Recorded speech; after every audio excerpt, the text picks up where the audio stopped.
പറ്റുകയില്ലെന്നുള്ളത് ഉറപ്പാ. ഏതാ? ആഭിചാരം. പക്ഷെ അതിന് കാരണമുണ്ട്. ആ കാരണം എന്താണെന്നാ ഇന്ന് രാത്രി തിരുവചനത്തിന്റെ അടിസ്ഥാനത്തിൽ ചിന്തിക്കാൻ പോകുന്നത്.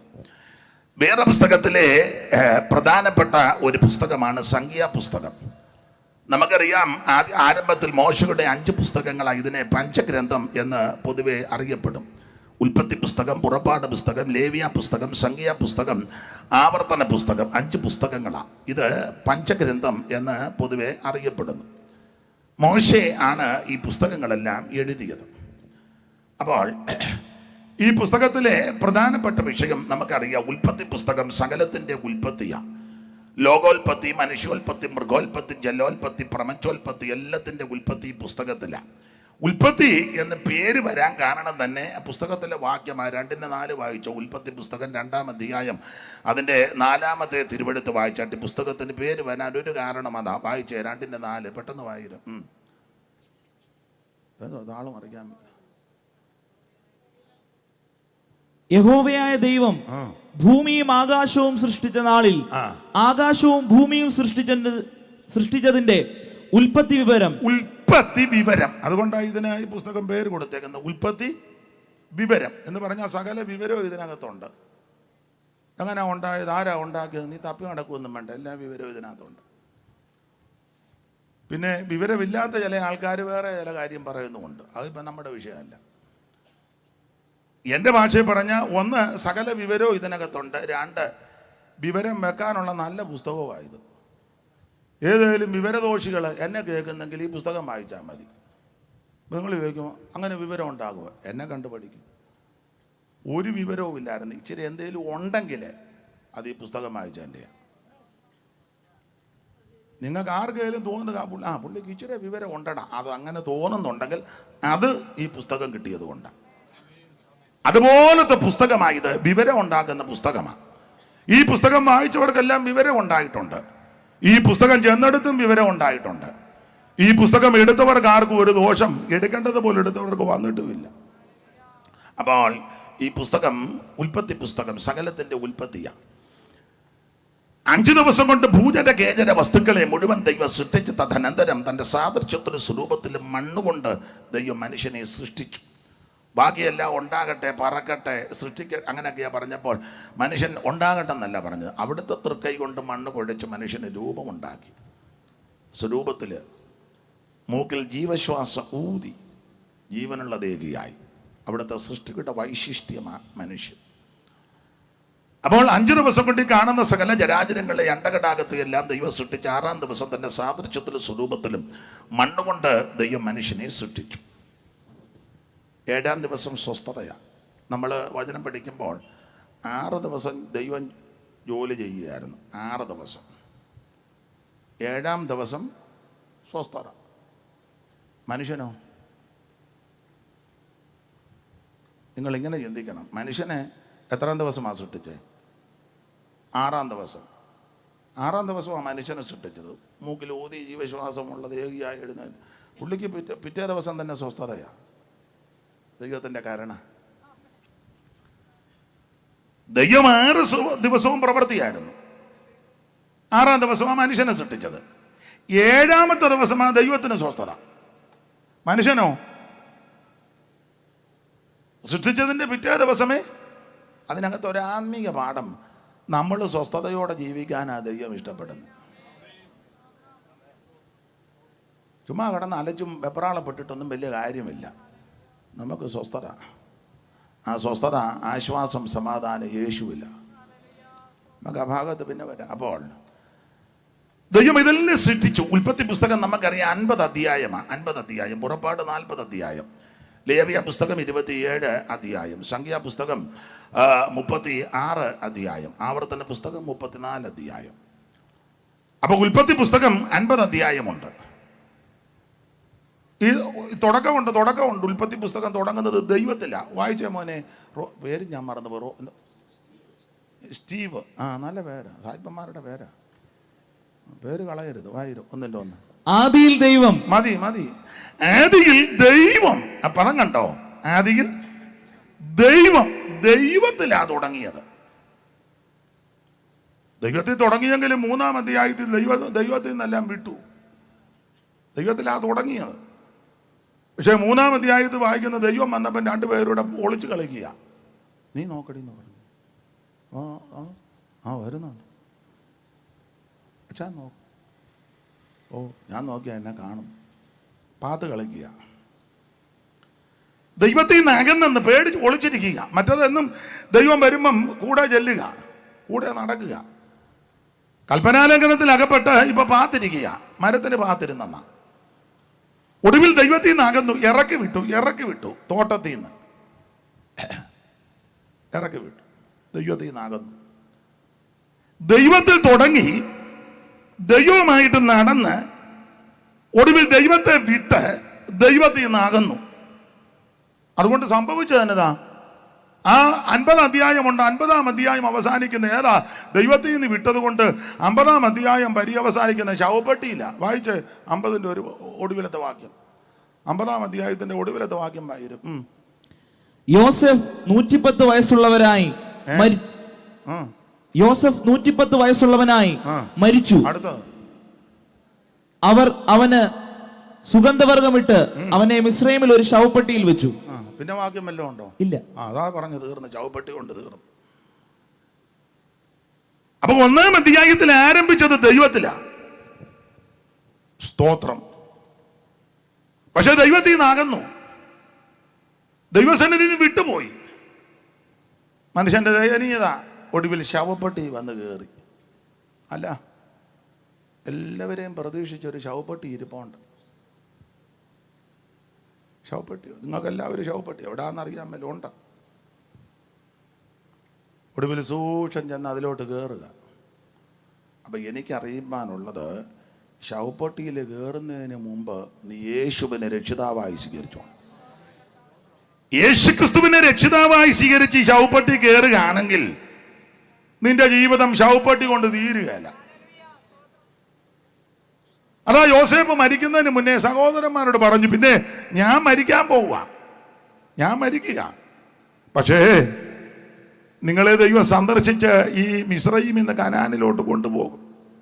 അങ്ങനെ കൊണ്ടുപോകുമ്പോൾ ഈ പെട്ടിയും കൂടി ഇവിടെ നിന്ന് കൊണ്ടുപോകണം. ഇപ്പൊ പെട്ടിക്കകത്ത് ഞാൻ കയറി ഇവിടെ കൊണ്ട് തീരുകയല്ല, ഈ പെട്ടിയായിട്ട് അങ്ങ് പോകണം. എവിടെ?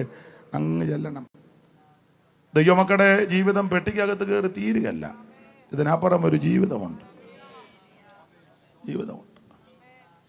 ആട്ടെ, വിവരിക്കുന്നില്ല. ഉൽപ്പത്തി പുസ്തകം 50 അധ്യായം അനുഗ്രഹിക്കപ്പെട്ട അധ്യായം. പുറപ്പാട് പുസ്തകം ദൈവജനത്തിന്റെ പുറപ്പാടാ. ഇസ്രായേലിന് ദൈവം പുറപ്പെടുവിക്കുന്ന വിഷയമാണ്, അറിയാമല്ലോ. അതില് 25-ാം അധ്യായം മുതൽ 40-ാം അധ്യായം വരെ സമാഗമന കൂടാരത്തെ സംബന്ധിച്ചുള്ള വിശേഷ കണക്കും കാര്യങ്ങളും പണികളുമാണ് നമ്മൾ കാണുന്നത്. ലേവ്യ പുസ്തകം ആരാധനയ്ക്കുള്ള ക്രമീകരണമാണ്. യാഗങ്ങളും ഉത്സവങ്ങളും അല്ലെങ്കിൽ പെരുന്നാളുകളും അതിൻ്റെ ക്രമങ്ങളും വിധികളും ചട്ടങ്ങളും, അതാണ് ലേവ്യ പുസ്തകം. സംഖ്യാ പുസ്തകത്തിൽ നിന്നാണ് നമ്മൾ വായിച്ചത്. പേര് കേൾക്കുമ്പോൾ അറിയാം, സംഖ്യ എന്തുവാ? സംഖ്യ എന്ന് പറഞ്ഞു കണക്കാ സംഖ്യ. ഞാനൊരിക്കൽ ഒരാളോട് വെച്ച് പിള്ളേരൊക്കെ എങ്ങനെ ഉണ്ട്? പിള്ളേരെല്ലാവരും മാത്തമാറ്റിക്സ് എന്ന് പറഞ്ഞു. അപ്പൊ ഇത് കണക്കാ. സംഖ്യാപുസ്തകം എണ്ണമെടുക്കുന്ന പുസ്തകമാണ്, എണ്ണമെടുക്കുക. അതുകൊണ്ടാണല്ലോ പേര് സംഖ്യ. 2 സ്ഥലത്ത് വെച്ചാണ് ഇവരെ എണ്ണിയത്. വായിച്ചേ, 26-ാം അധ്യായത്തിന്റെ 63, 64 സംഖ്യ പെട്ടെന്ന്. 26, 63, 64 വേഗത്തിൽ.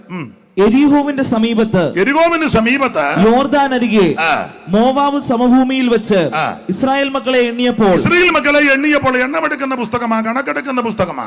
കണക്കെടുക്കും കേട്ടോ. വായിര്.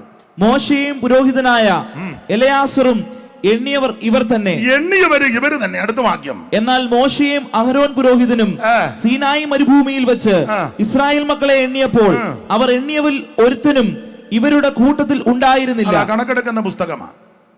യെരിഹോവിന് സമീപത്ത് യോർദാനക്കരെ മോവാബ് സമഭൂമിയിൽ വെച്ച് ഇസ്രായേൽ മക്കളെ എണ്ണിയപ്പോൾ മോശയും പുരോഹിതനാകുന്ന എലയാസർ എണ്ണിയവർ ഇവർ തന്നെ. എന്നാൽ മോശയും അഹരോൻ പുരോഹിതനും സീനായി മരുഭൂമിയിൽ വെച്ച് ഇസ്രായേൽ മക്കളെ എണ്ണിയപ്പോൾ അവർ എണ്ണിയവരിൽ ഒരുത്തനും ഇവരുടെ കൂട്ടത്തിൽ കണ്ടില്ലെന്ന്. അങ്ങനല്ലയോ സ്റ്റീവ്? ഉണ്ടായിരുന്നില്ല. 2 സ്ഥലത്ത് വെച്ച് എണ്ണി. ആദ്യം എണ്ണിയത് എവിടെ, രണ്ടാമത് എണ്ണിയത് എവിടെ? ആദ്യം എണ്ണിയത് സംഖ്യ 1:1 മുതൽ വായിര്. ഇന്ന് വാക്യം വായിച്ച് ഊപ്പാട് വരും കേട്ടോ, ചെറിയടാന്ന് വായിച്ചു. അവർ മിസ്രയീം ദേശത്ത് നിന്ന് പുറപ്പെട്ടതിന്റെ 2-ാം സംവത്സരം 2-ാം മാസം 1-ാം തീയതി യഹോവ സീനായി മരുഭൂമിയിൽ സമാഗമന കൂടാരത്തിൽ വെച്ച് മോശയോട് അരുളി ചെയ്തത് എന്തെന്നാൽ, നിങ്ങൾ ഇസ്രായേൽ മക്കളിൽ ഗോത്രം ഗോത്രമായും കുടുംബം കുടുംബമായും സകല പുരുഷന്മാരെയും ആളാം പ്രതി പേർ വഴി ചാർത്തി, പുരുഷന്മാരെയൊക്കെയും ആളാം പ്രതി പേർ വഴി ചാർത്തി സംഘത്തിന്റെ ആകത്തുക എടുക്കണം. പുരുഷന്മാരെന്ന് പറയുമ്പോൾ നിങ്ങൾ പണം കരുത്, നിങ്ങളെ എണ്ണുമ്പം പൊതുവിൽ എണ്ണുകയല്ല, പക്ഷെ നിങ്ങൾ യോഗത്തിന് വേണം. നിങ്ങളില്ലാത്തൊരു യോഗം, അയ്യോ ഫറവോൻ പറഞ്ഞു നിങ്ങൾ ആണുങ്ങളെല്ലാം കൂടെ പോയി, അയ്യോ അതൊരിക്കലും സാധ്യമല്ല, ഇതുങ്ങൾ ഇല്ലാതെ ഞങ്ങൾക്കൊരു യോഗം, അങ്ങനെ പറഞ്ഞില്ലേ? നീയും അഹരോനും ഇസ്രായേലിൽ 20 വയസ്സ് മുതൽ 20 വയസ്സുമുള്ളത് മേലോട്ട് യുദ്ധത്തിന് പുറപ്പെടുവാൻ പ്രാപ്തിയുള്ള എല്ലാവരെയും ഗണം ഗണമായി എണ്ണണം. അപ്പൊ എണ്ണുന്ന പുസ്തകമാ സംഖ്യാപുസ്തകം. 2 സ്ഥലത്ത് വെച്ച് എണ്ണി. അതാണ് 26-ന്റെ 63 2 സ്ഥലം ഓർപ്പിച്ചു. ആദ്യം എണ്ണിയത് ഇപ്പം വായിച്ചത് സംഖ്യാപുസ്തകം 1-ാം അധ്യായത്തിന്റെ 1 മുതൽ താഴോട്ട് പഠിക്കുമ്പോൾ ആദ്യം എണ്ണി. ഇനി രണ്ടാമത് എണ്ണിയത് എവിടാ? ഇനി 26-ാം അധ്യായത്തിന്റെ 1-ാം വാക്യം വായിച്ചേ. 26-ന്റെ 1. ബാധ കഴിഞ്ഞ ശേഷം യഹോവ മോശയോടും പുരോഹിതനായ അഹരോന്റെ മകൻ എലയാസറിനോടും ഇസ്രായേൽ മക്കളുടെ സർവ്വസഭയെയും 20 വയസ്സ് മുതൽ മേലോട്ട് യുദ്ധത്തിന്റെ പ്രാപ്തിയുള്ള എല്ലാവരെയും ഗോത്രം ഗോത്രമായി എണ്ണി തുക എടുക്കണം. അപ്പൊ ഇത് ബാധ കഴിഞ്ഞ ശേഷം എന്തോ ബാധ കഴിഞ്ഞ ശേഷം എന്തുവാ ബാധ എന്തുവാ? 10 ബാധയോ? അല്ലേ വേറെ ബാധ? 10 5 അല്ലയോ? ഇവിടെ സംഖ്യാപുസ്തകം 26 പറഞ്ഞ ബാധ 25 ബാധയാ. അത് ഞാൻ പിന്നെ വരാം. ആ ബാധയാൽ മരിച്ചവരുടെ കണക്ക് പറഞ്ഞിട്ടുണ്ട്. 25-ാം അധ്യായത്തിന്റെ 9-ാം വാക്യം വായിച്ചേ. ബാധ കൊണ്ട് മരിച്ചുപോയവർ 24,000 പേര്. ഈ ബാധ അത് ഞാൻ പിന്നെ പറയാം, സമയം കിട്ടുകയാണെങ്കിൽ അങ്ങോട്ട് വരും. അപ്പോൾ ഈ ബാധ കഴിഞ്ഞപ്പോൾ എണ്ണിയതാണ് 26-ന് ശേഷം. ബാധയ്ക്ക് മുൻപേ എണ്ണിയതാണ് 1-ാം അധ്യായത്തിൽ നിന്ന് താഴോട്ട്. അപ്പോൾ 2 സ്ഥലത്ത് വെച്ച് എണ്ണി. നമ്മുടെ ദൈവം നമ്മളെ എല്ലാം എണ്ണി വെച്ചിരിക്കുക. 90-ാം സങ്കീർത്തനത്തിലൊരു വാക്യമുണ്ടല്ലോ, എന്തുവാ? ഒത്തിരി ഉണ്ടല്ലോ വാക്യമല്ലേ. ഞങ്ങൾ ജ്ഞാനമുള്ള ഒരു ഹൃദയം പ്രാപിക്കത്തവണ്ണം ഞങ്ങളുടെ നാളുകളെ എണ്ണുവാൻ. വായിച്ചേ സ്റ്റീവേ, വായിര്. 12-ആന്ന് തോന്നുന്നു. 90 12 വായിച്ചു. ഞങ്ങൾ ജ്ഞാനമുള്ള ഒരു ഹൃദയം പ്രാപിക്കത്തക്ക വണ്ണം ഞങ്ങളുടെ നാളുകളെ എണ്ണുവാൻ ഞങ്ങളെ ഉപദേശിക്കണം. നാളുകളൊന്നും എണ്ണണം. നമ്മുടെ നാളൊക്കെ ഒന്ന് എണ്ണ. ഏതാ അത്യന്തിത്ര ചോദ്യമല്ല.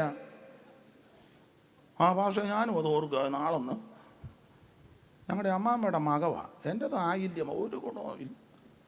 ആ നാളല്ല, ജീവിതത്തിന്റെ നാളുകളെ ഒന്നെണ്ണണം. ഞങ്ങളുടെ നാളുകളെ എണ്ണുവാൻ ഞങ്ങളെ ഉപദേശിക്കണം. ഒരു മനുഷ്യൻ ഈ ഭൂമിയിൽ 80 കൊല്ലം വരെ ജീവിച്ചിരുന്നാൽ എത്ര ദിവസം വരെ ജീവിക്കും? 80 കൊല്ലം. 80 വയസ്സ് വരെ ഒരു മനുഷ്യൻ ജീവിച്ചാൽ മൊബൈൽ അടിച്ചു കൂട്ടുകയെന്നോ? ഉണ്ട്. എന്ത് മിടുക്കനാ. ഇങ്ങോട്ട് നോക്കാം, അതവിടെ നമുക്ക്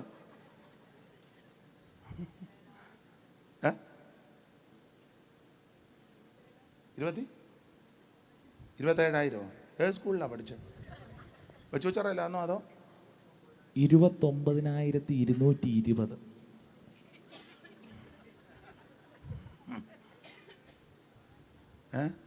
220 ഉണ്ടോ? ഉണ്ട്. കാലുണ്ടല്ലോ 365 കാലും കൂടെ വെച്ച് കൂട്ടിയതാണ്. ആയിക്കോട്ടെ. ഇതാണല്ലോ 1 സെക്കൻഡ്. എത്ര സെക്കൻഡാ 1 മിനിറ്റ് സ്റ്റീവേ? 60. എല്ലാം മൊബൈലിൽ അടിച്ചു കൂട്ടുക. 60 സെക്കൻഡ്. എത്ര സെക്കൻഡാ 1 മണിക്കൂർ? 360. എത്ര സെക്കൻഡാണ് 1 മിനിറ്റ്? 60. എത്ര മിനിറ്റാ 1 മണിക്കൂർ? 60. എത്ര മണിക്കൂറാ ഒരു ദിവസം?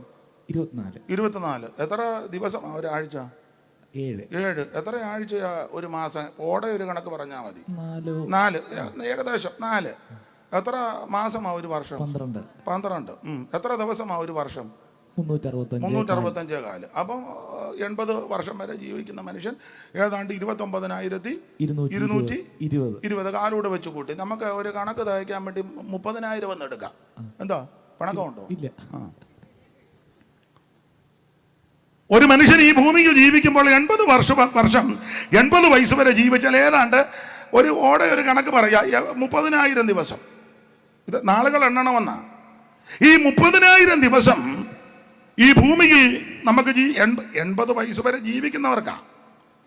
അങ്ങനെ 30,000 ദിവസം ഈ ഭൂമിയിൽ ജീവിച്ചാൽ ന്യായമായ ഒരു കണക്ക് പറയുക, ഈ വൈദ്യശാസ്ത്രവും ഡോക്ടേഴ്സും ഇപ്പോഴത്തെ ഉണ്ടല്ലോ പ്രകൃതി ചികിത്സക്കാരും മറ്റു പല ആൾക്കാരൊക്കെ പറയുന്നത് കുറഞ്ഞത് 8 മണിക്കൂർ ഉറങ്ങണമെന്നാ. 8. അപ്പം ഒരു ദിവസം എത്ര മണിക്കൂറാ? 24. അപ്പം 3-1 ഉറക്കമാ ഇല്ലയോ? 8 വെച്ച് നോക്കുമ്പോൾ 3 24. അപ്പൊ 3-1 ഉറക്കമാ. മൊത്തം 30,000 ദിവസമാ. അതിൽ 3-1 ഉറക്കത്തിനാണ്. അപ്പൊ എത്ര ദിവസം ഉറങ്ങുക? 80 വർഷം 10,000 ദിവസം ഉറങ്ങുക. അത് തികയാഞ്ഞിട്ട് ഇവിടെയും വന്നിരുന്ന് ഉറങ്ങുക. അത് പോരെന്ന് എന്നിട്ട് പിന്നെയും വന്ന് തൂക്കി കെട്ടുകയായിരുന്നു. അപ്പൊ ഓർത്തെ 30,000 ദിവസമാ കിട്ടുന്ന. അതിൽ 10,000 ദിവസം ഉറങ്ങി തീർത്തു. ഞാൻ ഒരുത്തനോട് ചോദിച്ചു, എടോ നീ എത്ര നേരം കഴിക്കും? അപ്പം ഞാൻ ഓർത്ത് അവനൊരു 2 നേരം പറയും, അന്ന് രാവിലെയും വൈകിട്ടും. അവൻ പറഞ്ഞു 4 നേരം കഴിക്കും, പിന്നെ കിട്ടുമ്പോഴെല്ലാം കഴിക്കുമെന്ന് പറയും. 4 നേരം കഴിക്കും, പിന്നെ ചുമ്മാ ആട് നടക്കുമ്പോൾ നടക്കുക, എപ്പോഴും ചവച്ചും വീണ്ടരച്ചു പിന്നെ അങ്ങ് അടക്കുക. 4 നേരം. അപ്പൊ ഈ 80 കൊല്ലം 4 നേരമൊക്കെ കഴിച്ചാൽ ഇച്ചിരി പ്രായവും കൂടെ ആകുമ്പോൾ കഴിക്കാൻ സമയം ഒത്തിരി എടുക്കും. ആരൊക്കെയെന്ന് പറഞ്ഞ ചുരുക്കമാകയാൽ അടങ്ങിയിരിക്കുമെന്നാ.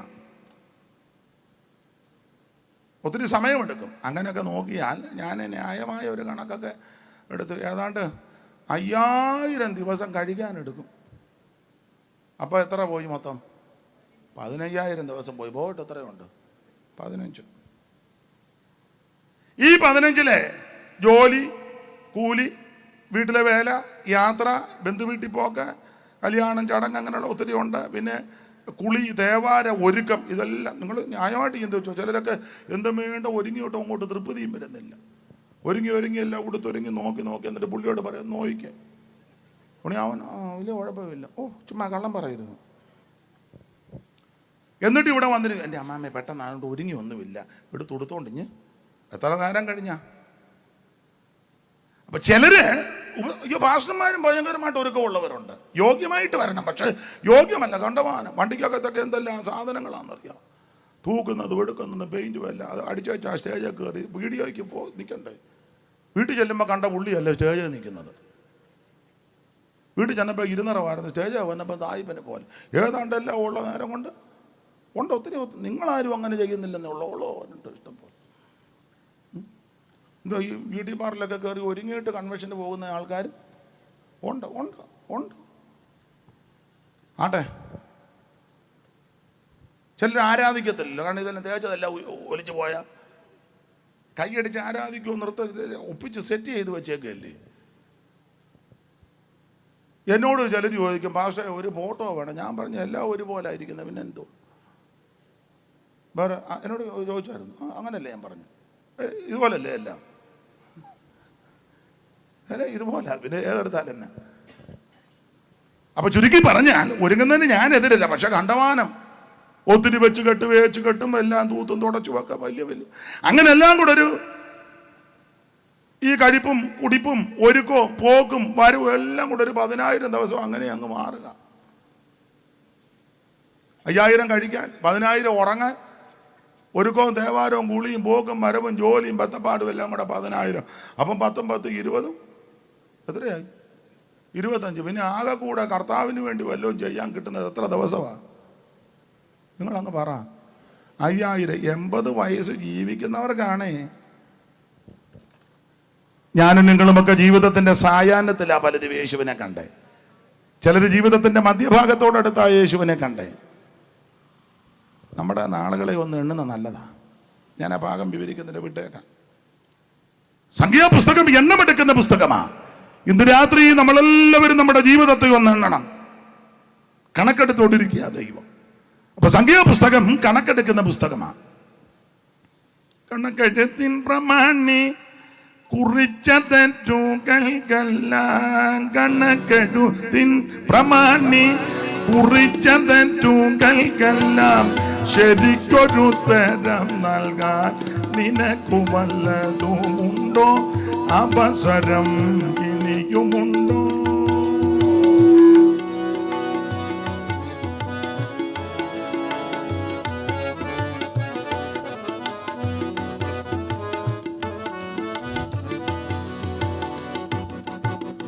അവസരം ഇനിയുമുണ്ടോ? മനുജ അശരണന നിനക്ക് നീചനെ ഭജിക്കുവാൻ അവസരം ഇനിയുമുണ്ടോ?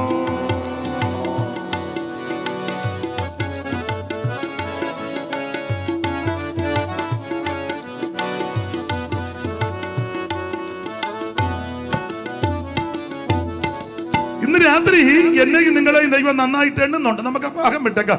അപ്പോൾ സംഖ്യാപുസ്തകം എണ്ണമെടുക്കുന്ന പുസ്തകമാണ്. 2 സ്ഥലത്ത് വെച്ചവരെ എണ്ണിയെന്നാണ് 26-ാം അധ്യായത്തിന്റെ 63, 64 തിരുവചനത്തിൽ രേഖപ്പെടുത്തിയിരിക്കുന്നത്. ആദ്യം എണ്ണിയതാണ് സംഖ്യാപുസ്തകം 1-ാം അധ്യായത്തിന്റെ നാടോട്ട്. രണ്ടാമത് എണ്ണിയതാണ് 26-ാം അധ്യായത്തിൽ ബാധയ്ക്ക് ശേഷം. ബാധയ്ക്ക് മുൻപും ബാധയ്ക്ക് ശേഷവും എണ്ണമെടുക്കുന്ന പുസ്തകമാണ്. ചില ആൾക്കാർ ഈ സംഖ്യാപുസ്തകത്തെ പറ്റി ധരിച്ചിരിക്കുന്നത് സംഖ്യ മാത്രം എടുക്കുന്ന പുസ്തകമെന്ന അല്ല. വേറൊരു വിധത്തിൽ പഠിച്ചാൽ ഇവരുടെ യാത്രയുടെ വിവരണമാണ് ഈ പുസ്തകം. യാത്രാ വിവരണം നടത്തുന്ന പുസ്തകമാണ്. കാരണം ചിലര് ധരിച്ചു വച്ചിരിക്കുന്നത് പുറപ്പാട് പുസ്തകത്തിലാണ് ഇവരുടെ യാത്ര എന്ന അല്ല. പുറപ്പാട് പുസ്തകത്തിൽ ഏതാണ്ട് 19-ാം അധ്യായത്തിൽ വരുമ്പോൾ യാത്ര സ്റ്റോപ്പ് ചെയ്യിപ്പിച്ചു ദൈവം. 14-ാം അധ്യായത്തിൽ ഫറവോനെ ദൈവം തകർത്തു. 15-ൽ ഇവരെ മറുകര കയറ്റി. പിന്നെ 15-ന്റെ 22 മുതൽ യാത്ര ആരംഭിക്കുക. ഇല്ലയോ മോനെ? വായിച്ചേ. 15-ന്റെ 20 കൊണ്ട് ആരാധന തീർന്നു. വായിച്ചു, പെട്ടെന്ന് വായിരു. പുറപ്പാട് പുസ്തകം 15-ന്റെ 1 വായിരു. പുറപ്പാട് 15:1 പെട്ടെന്ന് വായിച്ചു.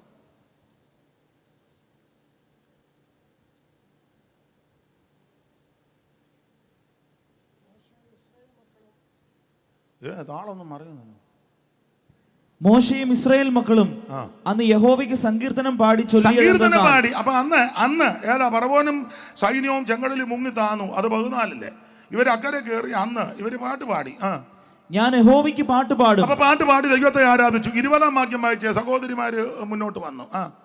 അഹരോന്റെ സഹോദരി മിരിയാം എന്ന പ്രവാചകൻ കയ്യിൽ തപ്പെടുത്തു. സ്ത്രീകൾ എല്ലാരും കൂടെ നൃത്തങ്ങളോടും അവളുടെ പിന്നാലെ ചെന്നു. അപ്പൊ എല്ലമ്മിന്റെ മീറ്റിംഗ് തുടങ്ങി. അപ്പോ പുരുഷന്മാർ 1 മുതൽ 15-ന്റെ 1 മുതൽ 19 വരെ സഹോദരന്മാരുടെ യോഗം.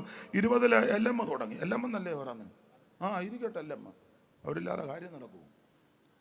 അപ്പൊ എല്ലമ്മ തുടങ്ങി. 22-ല് എല്ലമ്മ തീർന്നു. 21-ല് പിന്നെ 22 മുതൽ യാത്രയാ. ഇനി 22. അനന്തരം മോശ ഇസ്രായേലിനെ ചെങ്കടന്ന് പ്രയാണം ചെയ്യിച്ച് ചൂർ മരുഭൂമി ചെന്ന് 3 ദിവസം മരുഭൂമിയിൽ വെള്ളം കിട്ടാതെ സഞ്ചരിച്ചു. മാറയിലെത്തിയാറേ മാറയിലെ വെള്ളം കുടിപ്പാൻ കഴിഞ്ഞില്ല. അത് കയ്പുള്ളതായിരുന്നു. അപ്പോൾ ജനം ഞങ്ങൾ എന്ത് കുടിക്കുമെന്ന് പറഞ്ഞ് മോശയുടെ നേരെ പെറുപെടുത്തു.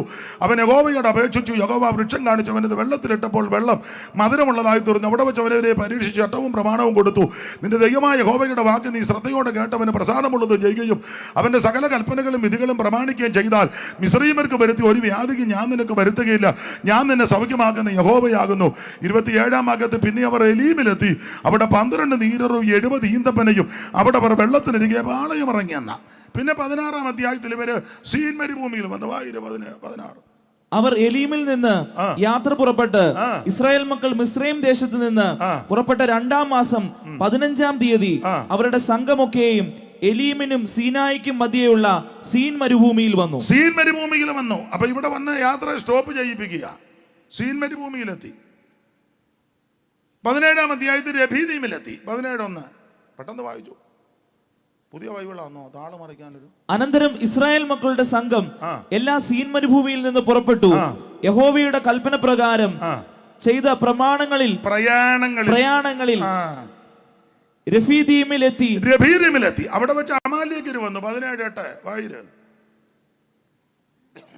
രഫീദീമിൽ വെച്ച് അമാലേക്ക് വന്ന് ഇസ്രായേലിനോട് യുദ്ധം ചെയ്തു. 17-ന്റെ 16 തലമുറയായിട്ട് യുദ്ധം. 17-16 യഹോവയുടെ സിംഹാസനത്താണ് യഹോവയ്ക്ക് അമാലേക്കിനോട് തലമുറയായിട്ട് യുദ്ധമുണ്ട് അവർ പറഞ്ഞു. ഇനി 18:1 ദൈവം മോശയ്ക്കും തന്റെ ജനമായ ഇസ്രായേലിനും വേണ്ടി ചെയ്തതൊക്കെയും യഹോവ ഇസ്രായേലിനെ മിസ്രയീമിൽ നിന്ന് പുറപ്പെടുവിച്ചതും മിദ്യാനിലെ പുരോഹിതനായ മോശയുടെ അമ്മായിയപ്പനായ അമ്മായിയപ്പൻ വരിക. ഇടയ്ക്ക് ഭാര്യ ഒന്ന് അങ്ങോട്ട് മാറി രമ്യതപ്പെടുത്താനായിട്ട് കൊണ്ടുവന്നു. ചില പ്രശ്നമൊക്കെ ഉണ്ടായിരുന്നു. അതൊന്നും ഞാൻ വിവരിക്കുന്നില്ല. ചുരുക്കി പറഞ്ഞാൽ പുറപ്പാട് 19-ാം അധ്യായം കൊണ്ട് യാത്ര നിർത്തുക, യാത്ര സ്റ്റോപ്പ് ചെയ്യിപ്പിച്ചു. അതെന്തിനാന്ന് ചോദിച്ചാൽ 19, 20, 21 അധ്യായമൊക്കെ പഠിച്ചാൽ 19-ന്റെ ആരംഭത്തിൽ യാത്ര സ്റ്റോപ്പ് ചെയ്യിപ്പിച്ച ദൈവം പറഞ്ഞു മതി, യാത്ര ചെയ്തത് മതി, ഇവിടെ നിൽക്കേ. എന്തിനാന്ന് ചോദിച്ചാൽ ഇനി യാത്രക്കാർക്ക് പ്രമാണം തരാൻ പോവുക. യാത്രക്കാർക്ക് പ്രമാണമുണ്ട്. ചുമ്മാ അങ്ങ് യാത്ര ചെയ്യരുത്. നമ്മളെല്ലാം പാട്ട് പാടുക. അന്നമാമൻ എഴുതിയ നല്ല പാട്ടാ. യാത്ര ചെയ്യും ഞാൻ ക്രൂശേ നോക്കി. നല്ല പാട്ടാ. പക്ഷെ യാത്രക്കാർക്ക് പ്രമാണമുണ്ട്. ചുമ്മാ അങ്ങ് യാത്ര ചെയ്യരുത്.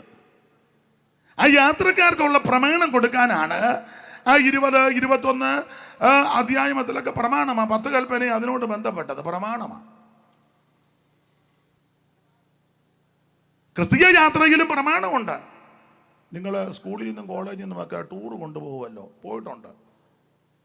അപ്പോൾ ഇവിടെ ടീച്ചേഴ്സുമൊക്കെ ഉണ്ട്, ഹെഡ് മാസ്റ്റർമാരുണ്ട്, ടീച്ചേഴ്സുണ്ട്, ചുമതലപ്പെട്ടവരുണ്ട്, കോളേജിലെ പ്രൊഫസർമാരും ഒക്കെ ഉണ്ട്. പിള്ളേരെ എല്ലാം സ്റ്റുഡൻസിനെ എല്ലാം വിളിച്ച് വെച്ച് ആതാണ്ട് വണ്ടി കിടക്കുന്നത് കയറി പോകുമെന്ന് പറയാമെന്നോ? എന്തെല്ലാം നിർദ്ദേശങ്ങളാണ് കൊടുക്കുന്നത്. നമ്മൾ ഇന്ന ദിവസം ഇത്രാം തീയതി ഇത്ര മണിക്ക് ഇവിടുന്ന് പുറപ്പെടും. അവനവൻ്റെ സീറ്റിലെ അവനവൻ കൊച്ചു പിള്ളേരോടൊക്കെ പറഞ്ഞു കൊടുക്കും, ഇരിക്കാവൂ, സീറ്റ് മാറി ഇരിക്കരുത്. ഛർദ്ദിക്കുന്നവരുണ്ട്, പുറകിലായിരിക്കണം ഏറ്റവും ഇരിക്കേണ്ടത്. അല്ലേ പ്ലാസ്റ്റിക് കൂട്, കൈ വേണം മുമ്പിൽ ഇരുന്ന് എന്ന് പറഞ്ഞാൽ പുറകിരിക്കുന്നവനല്ല. ആരും യാത്ര ചെയ്തിട്ടില്ല, ഇവിടെ കിടന്ന് കറങ്ങുക. നമ്മൾ ഇന്നടത്തായിരിക്കും കാപ്പ് കുടിക്കാൻ നിർത്തുന്നത്. ഒന്നേ നമ്മൾ കൊണ്ടുപോകില്ല ഇന്നടത്ത്, ഭക്ഷണം കഴിക്കുന്നത് ഇന്നടത്ത്. പിന്നെ എഴുതിയും വെച്ചിട്ടുണ്ട്, കൂടൊക്കെ പറയും കയ്യും തലയും ഒന്നും വെളിയിലിടരുത്. പിന്നെ ചില പിള്ളേരോട് പറയും കിടന്ന് അലറുക അട്ടകസിക്കുകയൊന്നും ചെയ്യരുത്, അടിയുണ്ടാക്കരുത്. എന്തെല്ലാം നിർദ്ദേശങ്ങളാണ്. നമ്മൾ ഇന്ന സ്ഥലത്തൊക്കെ നമ്മൾ ചെല്ലും, അവിടെ നമുക്ക് ആൾക്കാരുണ്ട്, അവർ പറയുന്നതെല്ലാം ശ്രദ്ധിച്ചോണം. ഇതിനിടയ്ക്ക് ബോട്ടേ കയറുകയാണെങ്കിൽ ലേക്കിലൊക്കെ പോയി അതിന് പ്രത്യേക വസ്ത്രമുണ്ട്, സൂക്ഷിച്ചോണം, അവിടെ ഫീസ് കൊടുക്കണം. എല്ലാം പറഞ്ഞ് എല്ലാം ക്രമപ്പെടുത്തി തിരിച്ച് നമ്മൾ ഇന്നപ്പോഴാണ് ഇന്ന ദിവസമല്ല ഇത്ര മണിക്ക് തിരിച്ചു വരും. ഇതെല്ലാം പറയുകയല്ലേ. ഇത് തന്നെ ഇസ്രായേലിനോടും പറഞ്ഞത്. നമ്മൾ കനാലിലോട്ട് പോവുക, ഇമ്മാങ്ങ് പോകരുത്. യാത്ര പോകുന്ന നിങ്ങൾക്ക് പ്രമാണമുണ്ട്. ആ പ്രമാണമാണ് പുറപ്പാട് പുസ്തകം 20, 21 കൊടുത്തിരിക്കുന്നത്. ഇങ്ങനെ പ്രമാണം കൊടുത്തിട്ട് 25 മുതൽ 40-ാം അധ്യായം വരെ സമാഗമന കൂടാരത്തെ പറ്റിയുള്ള കാര്യങ്ങളാണ്. അപ്പോൾ പറഞ്ഞു വന്നത് പുറപ്പാട് പുസ്തകം 18 കൊണ്ട് യാത്ര സ്റ്റോപ്പ് ചെയ്തു. പിന്നെ യാത്രയെ പറ്റി ഒരു വിവരണവുമില്ല. പിന്നെ യാത്രാ വിവരണം മുഴുവൻ കിടക്കുന്നത് സംഖ്യാപുസ്തകത്തിലാണ്. അപ്പൊ ഇത് യാത്രകളുടെ പുസ്തകമാണ്. സംഖ്യാപുസ്തകം പഠിക്കുമ്പോൾ എവിടൊക്കെ ഇവര് പാളയം അടിച്ചു, എത്ര പാളയം അടിച്ചു, അതെല്ലാം കൃത്യത്തിന് എഴുതിയിരിക്കുക. എല്ലാം വായിച്ച് പോകാൻ സമയമില്ല. 33-ന്റെ 1 മുതൽ വായിച്ചു. സംഖ്യാപുസ്തകം 33-ാം അധ്യായത്തിന്റെ 1 മുതൽ താഴോട്ട് വായിര്. മോശയുടെയും അഹരോന്റെയും കൈക്കീഴിൽ ഗണം ഗണമായി മിസ്രയീം ദേശത്ത് നിന്ന് പുറപ്പെട്ട ഇസ്രായേൽ മക്കളുടെ പ്രയാണങ്ങളാവിത്. ഇതാ യാത്രയുടെ പുസ്തകമാ. പ്രയാണങ്ങളാവിത്. മോശെ യഹോവയുടെ കൽപ്പന പ്രകാരം അവരുടെ പ്രയാണക്രമത്തിൽ ഇതിന് ക്രമമുണ്ട് കേട്ടോ, ക്രമമുണ്ട്. ചെല്ല് ധരിച്ചേക്കുന്നത് ചുമ്മാ കുത്തടിഞ്ഞതാണ് അല്ല, നല്ല ക്രമമാ. ചില ആൾക്കാർ ധരിച്ചു വെച്ചേക്കുന്നത് എങ്ങനെയും ഒക്കെ, അങ്ങനൊന്നും അല്ല. ഇതിന് നല്ല കർക്കശ ക്രമമാണ്. ഞാൻ ആ ഭാഗത്തേക്ക് പിന്നെ വരുന്നുണ്ട്. ക്രമത്തിൽ അവരുടെ താവളങ്ങൾ എഴുതി വെച്ചു. പിന്നെ താവളമായി അവർ ചെയ്ത പ്രയാണങ്ങളാവിത്. പിന്നെ 1-ാം മാസം 15-ാം തീയതി അവർ രമേശേസിൽ നിന്ന് പുറപ്പെട്ടു എന്ന് പറഞ്ഞ പെസഹയുടെ പിറ്റേന്ന്, അങ്ങനല്ലയോ? പെസഹ കഴിഞ്ഞ് പിറ്റേന്ന്. അപ്പോൾ എല്ലാം വിവരിക്കാൻ നേരമില്ല. അപ്പോൾ അധ്യായം മൊത്തം ഇരുന്ന് വായിക്കുകയാണ്. നല്ലതാ, വേദവസം വായിക്കുന്നത് നല്ലതല്ലേ. പക്ഷെ ഇപ്പൊ അത് വായിക്കണ്ട എന്നെ. അപ്പൊ ചുരുക്കി പറഞ്ഞാൽ ഈ പ്രയാണം ക്രമം ഇങ്ങനെ എഴുതി അങ്ങോട്ട് വെച്ചു. 33 ഏതാണ്ട് 40 കൊല്ലം കൊണ്ട് 42 ഇടങ്ങളിൽ പാളയമടിച്ച് 10 ഇടങ്ങളിൽ വെച്ച് ശിക്ഷ നടത്തി 12 ഇടങ്ങളിൽ വെച്ച് ഇവര് പുറപുറത്ത് എണ്ണി തിട്ടമെടുത്തത് 2 പേരൊഴികെ ശിഷ്ടമുള്ളവർ പട്ടുപോകുകയും ശേഷമുള്ളവർ കനാനിലേക്ക് പ്രവേശിക്കും. ഇതായി ചരിത്രം. ഇങ്ങനെ ഇവര് പ്രയാണം ചെയ്ത സന്ദർഭത്തിൽ യാത്ര ചെയ്ത് വരവേ ഇവര് മോവാബ് സമഭൂമിയിൽ വന്ന് പാളയമടിച്ചു. നമ്മൾ എടുത്ത ഭാഗത്തോട്ട് വരുവാ ഞാൻ. മോവാബ് സമഭൂമിയിൽ വന്ന് ഇസ്രായേൽ പാളയമടിച്ചു. 42 പാളയത്തിലൊരു പാളയമാണ്. ഇവര് പാളയമടിച്ചപ്പോൾ ആ മോവാബിലെ രാജാവ് ഭയപ്പെട്ടു പോയി. മോവാബ് രാജാവ് പേടിച്ചരണ്ടു. അവൻ പറയുന്ന പദമുണ്ട്, കാള വയലില് പുല്ല് നക്കിക്കളയുന്നത് പോലെ ഈ ജാതി നമ്മെ നക്കിക്കൊല്ലുമെന്ന്. വായിച്ചേ 22:1 മുതൽ. സംഖ്യാപുസ്തകം 22-ാം അധ്യായത്തിന്റെ 1 മുതൽ വായിക്കാം. ഇസ്രായേൽ മക്കൾ യാത്ര പുറപ്പെട്ട് എരിഹോവിന്റെ സമീപത്ത് യോർദാൻ അക്കരെ മോവാബ് സമഭൂമിയിൽ പാളയമിറങ്ങി. അടുത്തത് ഇസ്രായേൽ അമോര്യരോട് ചെയ്തത് ഈ സിപ്പോരിന്റെ മകനാകുന്ന ബാരാക്ക് കേട്ടുകൊടുത്തത്. ജനം വളരെയായിരുന്നത് കൊണ്ടും മോവാബ് ഏറ്റവും ഭയപ്പെട്ടു. അടുത്ത വാക്യം. ഇസ്രായേൽ മക്കളെ കുറിച്ച് മോവാബ് പരിഭ്രമിച്ചു. അടുത്തത് മോവാബ് മിദ്യാന്യ മൂപ്പന്മാരോട് കാള വയലിലെ പുല്ല് നക്കിക്കളയുന്നത് പോലെ ഈ കൂട്ടം നമ്മുടെ ചുറ്റുമുള്ള എല്ലാവരെയും നക്കിക്കളയുമെന്ന് പറഞ്ഞു. അതായത് നമ്മളെ നിലം തൊടിക്കാതെ നിർത്തുന്നത്. നമ്മളെ അങ്ങനെ നിലം തൊടിക്കുകയല്ല. എവിടെയെങ്കിലും ഒന്നൊരു യോഗം നടത്താനോ പ്രാർത്ഥന നടത്താനോ ഒരു സൂചനം നിലം തൊടിക്കൽ പേടിയല്ലത്. അതിന് നമ്മൾ തല്ലുണ്ടാക്കാൻ പോകുന്നില്ല, വഴക്കുണ്ടാക്കാൻ പോകുന്നില്ല, അടിയുണ്ടാക്കാൻ പോകുന്നില്ല, തെറി പറയാൻ പോകുന്നില്ല, പുക്കാറുണ്ടാക്കുന്നില്ല. ഒരായുധവും നമ്മുടെ കയ്യിൽ ആകെ കൂടെ എൻ്റെ അഭിപ്രായം പറഞ്ഞാൽ കയ്യിലുള്ള ആയുധം ഒരു പേനായ. അതും കുത്താനൊന്നുമല്ല, നോട്ട് എഴുതി എടുക്കാനാ. ഇല്ലേ? അതേ ഉള്ളതാണ്.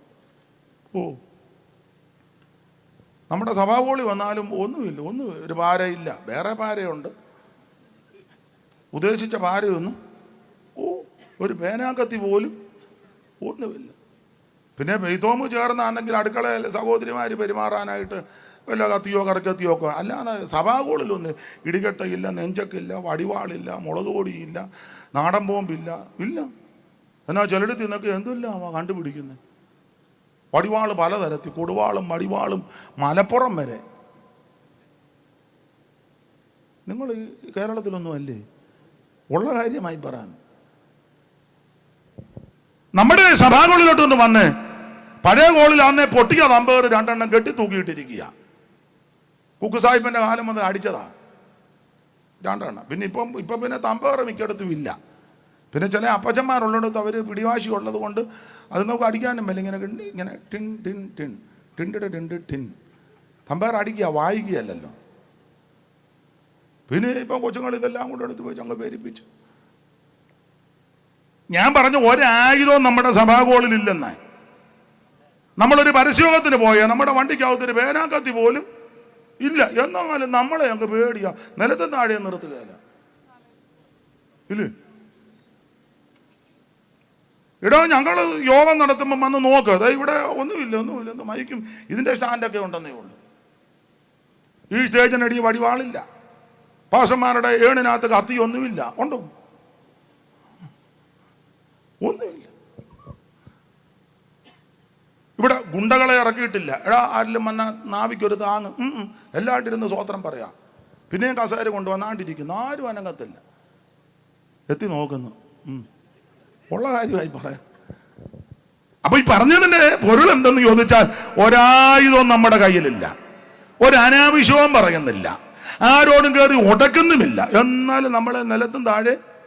അതിന് കാരണം എന്നാ അറിയാം? ദൈവം പ്രാർത്ഥിച്ച വിടുതലുണ്ടാകും. അറിയിച്ചാൽ ജനം വിടുതൽ പ്രാപിക്കും. ഇത് ആമൻ ആയുധമെടുത്ത് പോരാടുന്ന മാർഗമല്ല, ദൈവത്തിന്റെ മഹത്വം, ഇത് സമാധാനത്തിന്റെ മാർഗമാണ്. അതാ ഇസ്രായേൽ മക്കളെ പറ്റി ഇവർക്ക് പേടിയുണ്ടായി. കാണാ വയലിലെ പുല്ല് നക്കിക്കളയുന്നത് പോലെ ഈ ജാതി നമ്മെ നക്കി ഒടുക്കുമെന്ന്. അടുത്ത വാക്യം. അക്കാലത്ത് മോവാബ് രാജാവ് സിപ്പോറിന്റെ മകനായ ബാലാഖായിരുന്നു.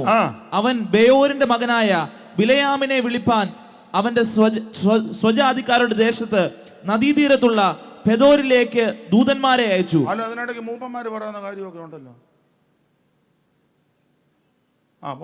പിന്നെ കാര്യം വായിക്കാം, മതി. ഒരു ജനം മിസ്രൈമിൽ നിന്ന് പുറപ്പെട്ടു വന്ന് ഭൂതലത്തെ മൂടിയിരിക്കുന്നു. അവർ എനിക്കെതിരെ പാർക്കുന്നു. അപ്പൊ ചുരുക്കി ഞാൻ ഇനിയും പറയാം. ചുരുക്കി പറഞ്ഞ നിങ്ങൾക്കറിയാമല്ലോ, ജനം വന്നിങ്ങനെ പ്രളയമടിച്ച് കിടക്കുക. പാളയം എന്ത് ക്രമമാണെന്നറിയാമോ? പിന്നെ അത് ഞാൻ പിന്നെ പറയാം. പ്രളയമടിച്ചിങ്ങനെ കിടക്കുമ്പോൾ നാട്ടുരാജാവ് പേടിച്ചു, ഇവര് നമ്മളെ നക്കിക്കൊല്ലും, നമ്മളെ പറ്റി അങ്ങനെ ചില പ്രാർത്ഥിച്ചു കൊല്ലുമെന്ന്. അയ്യോ, ഒരു വലിയ പ്രാർത്ഥനക്കാരാ, നമ്മളെ പ്രാർത്ഥിച്ച്. അയ്യോ, ആരെയും ഞങ്ങൾ പ്രാർത്ഥിച്ചു കൊല്ലത്തില്ല. ഞങ്ങൾ പ്രാർത്ഥിച്ച് എത്രയുണ്ടോ ജീവൻ രക്ഷപ്പെട്ടിട്ടുണ്ട്. അത് ഞങ്ങളുടെ പ്രാർത്ഥന കൊണ്ടല്ല, ദൈവം പ്രവർത്തിക്കുന്നതാണ്.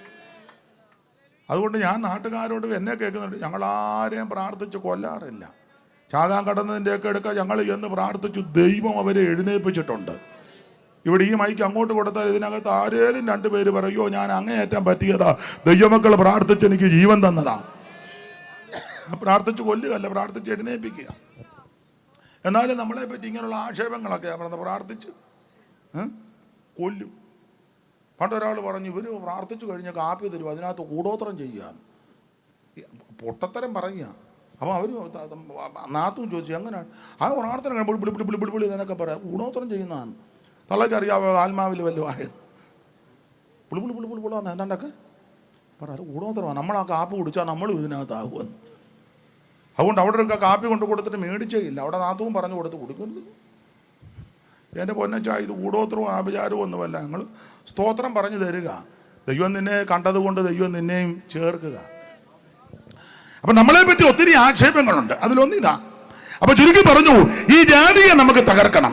ഇവര് വന്ന് ദേശം മൂടി കിടക്കുക, ഒതുക്കണം, നശിപ്പിക്കണം. അപ്പൊ ചോദിച്ചു എന്താ പോംവഴി? പോംവഴി എന്നാ ഒതുക്കാനൊക്കത്തില്ല. അതെന്നാ? അയ്യോ, അതെന്നാ ഒതുക്കാനൊക്കാത്തതിൻ്റെ കാര്യം? അയ്യോ, അവരുടെ അടുക്കലൊന്നും ചെല്ലാനൊക്കത്തില്ല. അതെന്നാ? 105 സങ്കീർത്തനത്തിൻ്റെ 37 വായിച്ചേ സ്റ്റീഫേ. 105:37 ഒതുക്കാൻ പറ്റാത്തതിൻ്റെ കാര്യം. അവൻ അവരെ വെള്ളിയോടും പൊന്നിനോടും കൂടെ പുറപ്പെടുവിച്ചു. അടുത്ത പദം, അവരുടെ ഗോത്രങ്ങളിൽ ഒരു ബലഹീനനും ഉണ്ടായിരുന്നില്ല. അതുകൊണ്ടാണ് ഒതുക്കാൻ പറ്റാത്തത്. അവരുടെ ഗോത്രങ്ങളിൽ ഒരു ബലഹീനനും ഉണ്ടായിരുന്നില്ല. മുൻപിൽ നിൽക്കുന്നവനും പിറകെ നിൽക്കുന്നവനും സൈഡിലിരിക്കുന്നവനും ഇടയ്ക്കിരിക്കുന്ന സകല എണ്ണോ നല്ല ബലമാ. എന്തോ ബലമാണെന്നറിയോ? ആത്മാവിന്റെ ബലം. അതുകൊണ്ട് ഇവരെ ഒതുക്കാനൊക്കത്തില്ല. നമ്മുടെ ബോർഡിന്റെ ആയുധം ജഡീകമല്ല, കോട്ടകളെ ഇടിക്കുന്ന ദൈവശക്തിയാ. അവയാ ഞങ്ങൾ സങ്കല്പങ്ങളും വിചാരങ്ങളും ക്രിസ്തുവിന്റെ പരിജ്ഞാനത്തിന് വിരോധമായി പൊങ്ങി വരുന്ന ഉയർച്ചകളെ വിചാരങ്ങളെ പിടിച്ചടക്കുക. ഇവരെ ഒതുക്കാനൊക്കത്തില്ല. ഒറ്റ ബലഹീനനില്ല. ബലഹീനത ഇല്ലാഞ്ഞതിന്റെ കാര്യം എല്ലാം തീയിൽ ചുട്ട മാംസം തിന്നവരാ. പുളിപ്പില്ലാത്ത അപ്പവും കയ്പ് ചീരിയും കൂടെ കൂട്ടിപ്പിടിച്ച് ആ തീയിൽ ചുട്ട കുഞ്ഞാടിന്റെ മാംസം സ്തോത്രം ഹബീബ് മാസം 14-ാം തീയതി സന്ധ്യാസമയത്ത് കുഞ്ഞാടിനെ അറുത്ത് ഈ മാംസവും പുളിപ്പില്ലാത്ത അപ്പവും കയ്പ് ചീരിയും കൂടെ കൂട്ടിപ്പിടിച്ചവരെ ഭുജിച്ചവരാ. എന്നെ തിന്നുന്നവൻ എൻ മൂലം ജീവിക്കും. അതുകൊണ്ട് ഈ ഗോത്രത്തിൽ ഒറ്റ ബലഹീനനില്ല. എല്ലാം നല്ല കരുത്തന്മാരാ. അപ്പൊ അവര് പറഞ്ഞു യുദ്ധം ചെയ്താൽ ജയിക്കത്തില്ല, യുദ്ധം ചെയ്താൽ ജയിക്കത്തില്ല. തന്നെയല്ല ഇവര് മിടുക്കരാന്ന് പറഞ്ഞു. മിടുക്കരാ. അപ്പൊ ചോദിച്ചു പിന്നെ എന്നാ പോകാൻ വഴി? അപ്പൊ ഈ മുതിയാനി മൂപ്പന്മാരെല്ലാം കൂടെ എൻ്റെ അഭിപ്രായമാ, കമ്മിറ്റിയൊക്കെ കൂടി പറഞ്ഞു ഒറ്റ പോകാൻ വഴിയേ ഇനിയുള്ളൂ. അതെന്തുവാ? ഇവിടെ അടുത്തൊരു പ്രവാചകനുണ്ട്, നമുക്ക് പുള്ളിയെ വിളിക്കണം. അതെന്തിനാ? ഇവനെ എല്ലാം പ്രാഗി കൊല്ലുമെന്ന് പറഞ്ഞു. ഇവന് അങ്ങനത്തെ പ്രവാചകം അലക്കുകയും പ്രാകുകയും, ദശാംശം കൊടുത്തില്ല ഉടനെ പ്രാകുക. നീ ഒന്നും ശരിയാകുക. പ്രവചന പുസ്തകത്തിൽ അങ്ങനെ അല്ലയോ? വായിക്ക് കടിക്കാൻ കൊടുത്താൽ അവനോട് സമാധാനം ഘോഷിക്കും. വായിക്കൊന്നും പല്ലിന് കടിക്കാൻ കൊടുത്തില്ല ഉടനെ വിശുദ്ധ യുദ്ധം പ്രഖ്യാപിച്ചു കളി. അപ്പൊ ചുരുക്കി പറഞ്ഞാൽ ആ ഭാഗത്തേക്ക് പോകുന്നില്ല. ഇവനെ എല്ലാം പ്രാഗി കൊല്ലും പുള്ളി. ആരാ? ബിലയാം. പുള്ളി എങ്ങനെയാ ശുശ്രൂഷ? അയ്യോ, പുള്ളിയുടെ ശുശ്രൂഷ ഭയങ്കരമാണ്. ആറാൻ പറ്റുന്ന പ്രാകാപരാകുന്നു. ആള് പ്രാഗിക്കൊണ്ടിരിക്കുമ്പോഴേ ആള് തീരും. അത്രയ്ക്ക് ശുശ്രൂഷയാണ്.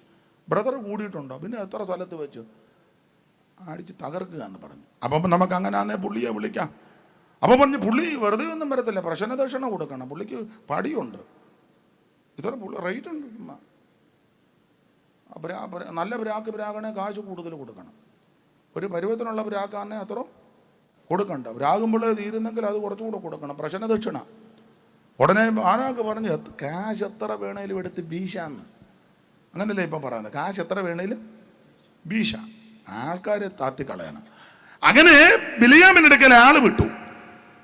ബിലിയാമിന്റെ അടുക്കൽ 2 പേരെ വിട്ടേച്ച് പറഞ്ഞൊരു ജാതി വന്ന് ഇങ്ങനെ പരന്ന് പടർന്ന് കിടക്കുക, നീ വന്നവരെ പ്രാഗിക്കൊല്ലണം, അതിന് രാജാവ് നിന്നെ ക്ഷണിച്ചിരിക്കുക. ബിലിയാം പറഞ്ഞു, ഈ പ്രോഗ്രാം കിട്ടിയ ഉടനെ ഞാൻ ഉടനെ പോകത്തില്ല, പ്രാർത്ഥിച്ചൊന്ന് നോക്കണ്ടെന്ന് പറഞ്ഞു. ഓ, നോക്കാൻ പറഞ്ഞു. പുള്ളി പ്രാർത്ഥിച്ച് നോക്കിയേച്ച് പറഞ്ഞു നടത്തിപ്പില്ലെന്ന്. അപ്പൊ അവര് തിരിച്ചു വന്ന് രാജാവിനോട് പറഞ്ഞു പുള്ളിക്ക് നടത്തിപ്പില്ല. അപ്പൊ രാജാവിന് ബോധ്യമായി നടത്തിപ്പ് എന്നാ വരാഞ്ഞെന്ന്. രാജാവ് ഇവരിലും മാന്യന്മാരെ 2 പേരെ വിട്ടു, കയ്യിൽ കുറച്ച് സമ്മാനമൊക്കെ കൊടുത്ത്. ഈ 2ാം കക്ഷികൾ ഇവിടെ വന്നപ്പം ബിലിയാം ഇവരെ കണ്ടപ്പോൾ മനസ്സിലായി, നേരത്തെ വന്നതേക്കാളും ഇച്ചിരി പിടിപ്പും ഒക്കെ ഉള്ള ഇച്ചിരി 10 പുത്തനുള്ളവരാന്ന് തോന്നുന്നു, ഇച്ചിരി പ്രൗഢിയും പത്രാസും ഒക്കെ ഉണ്ട്, ഇച്ചിരി കനമുള്ളവരാ. ഇന്നത്തെ ചില പ്രവാചകന്മാർ അങ്ങനെയുള്ളവരുണ്ട്, ഇവിടെയും കാണും, എല്ലായിടത്തും ഉണ്ട്, എവിടെ ഇല്ലാത്ത.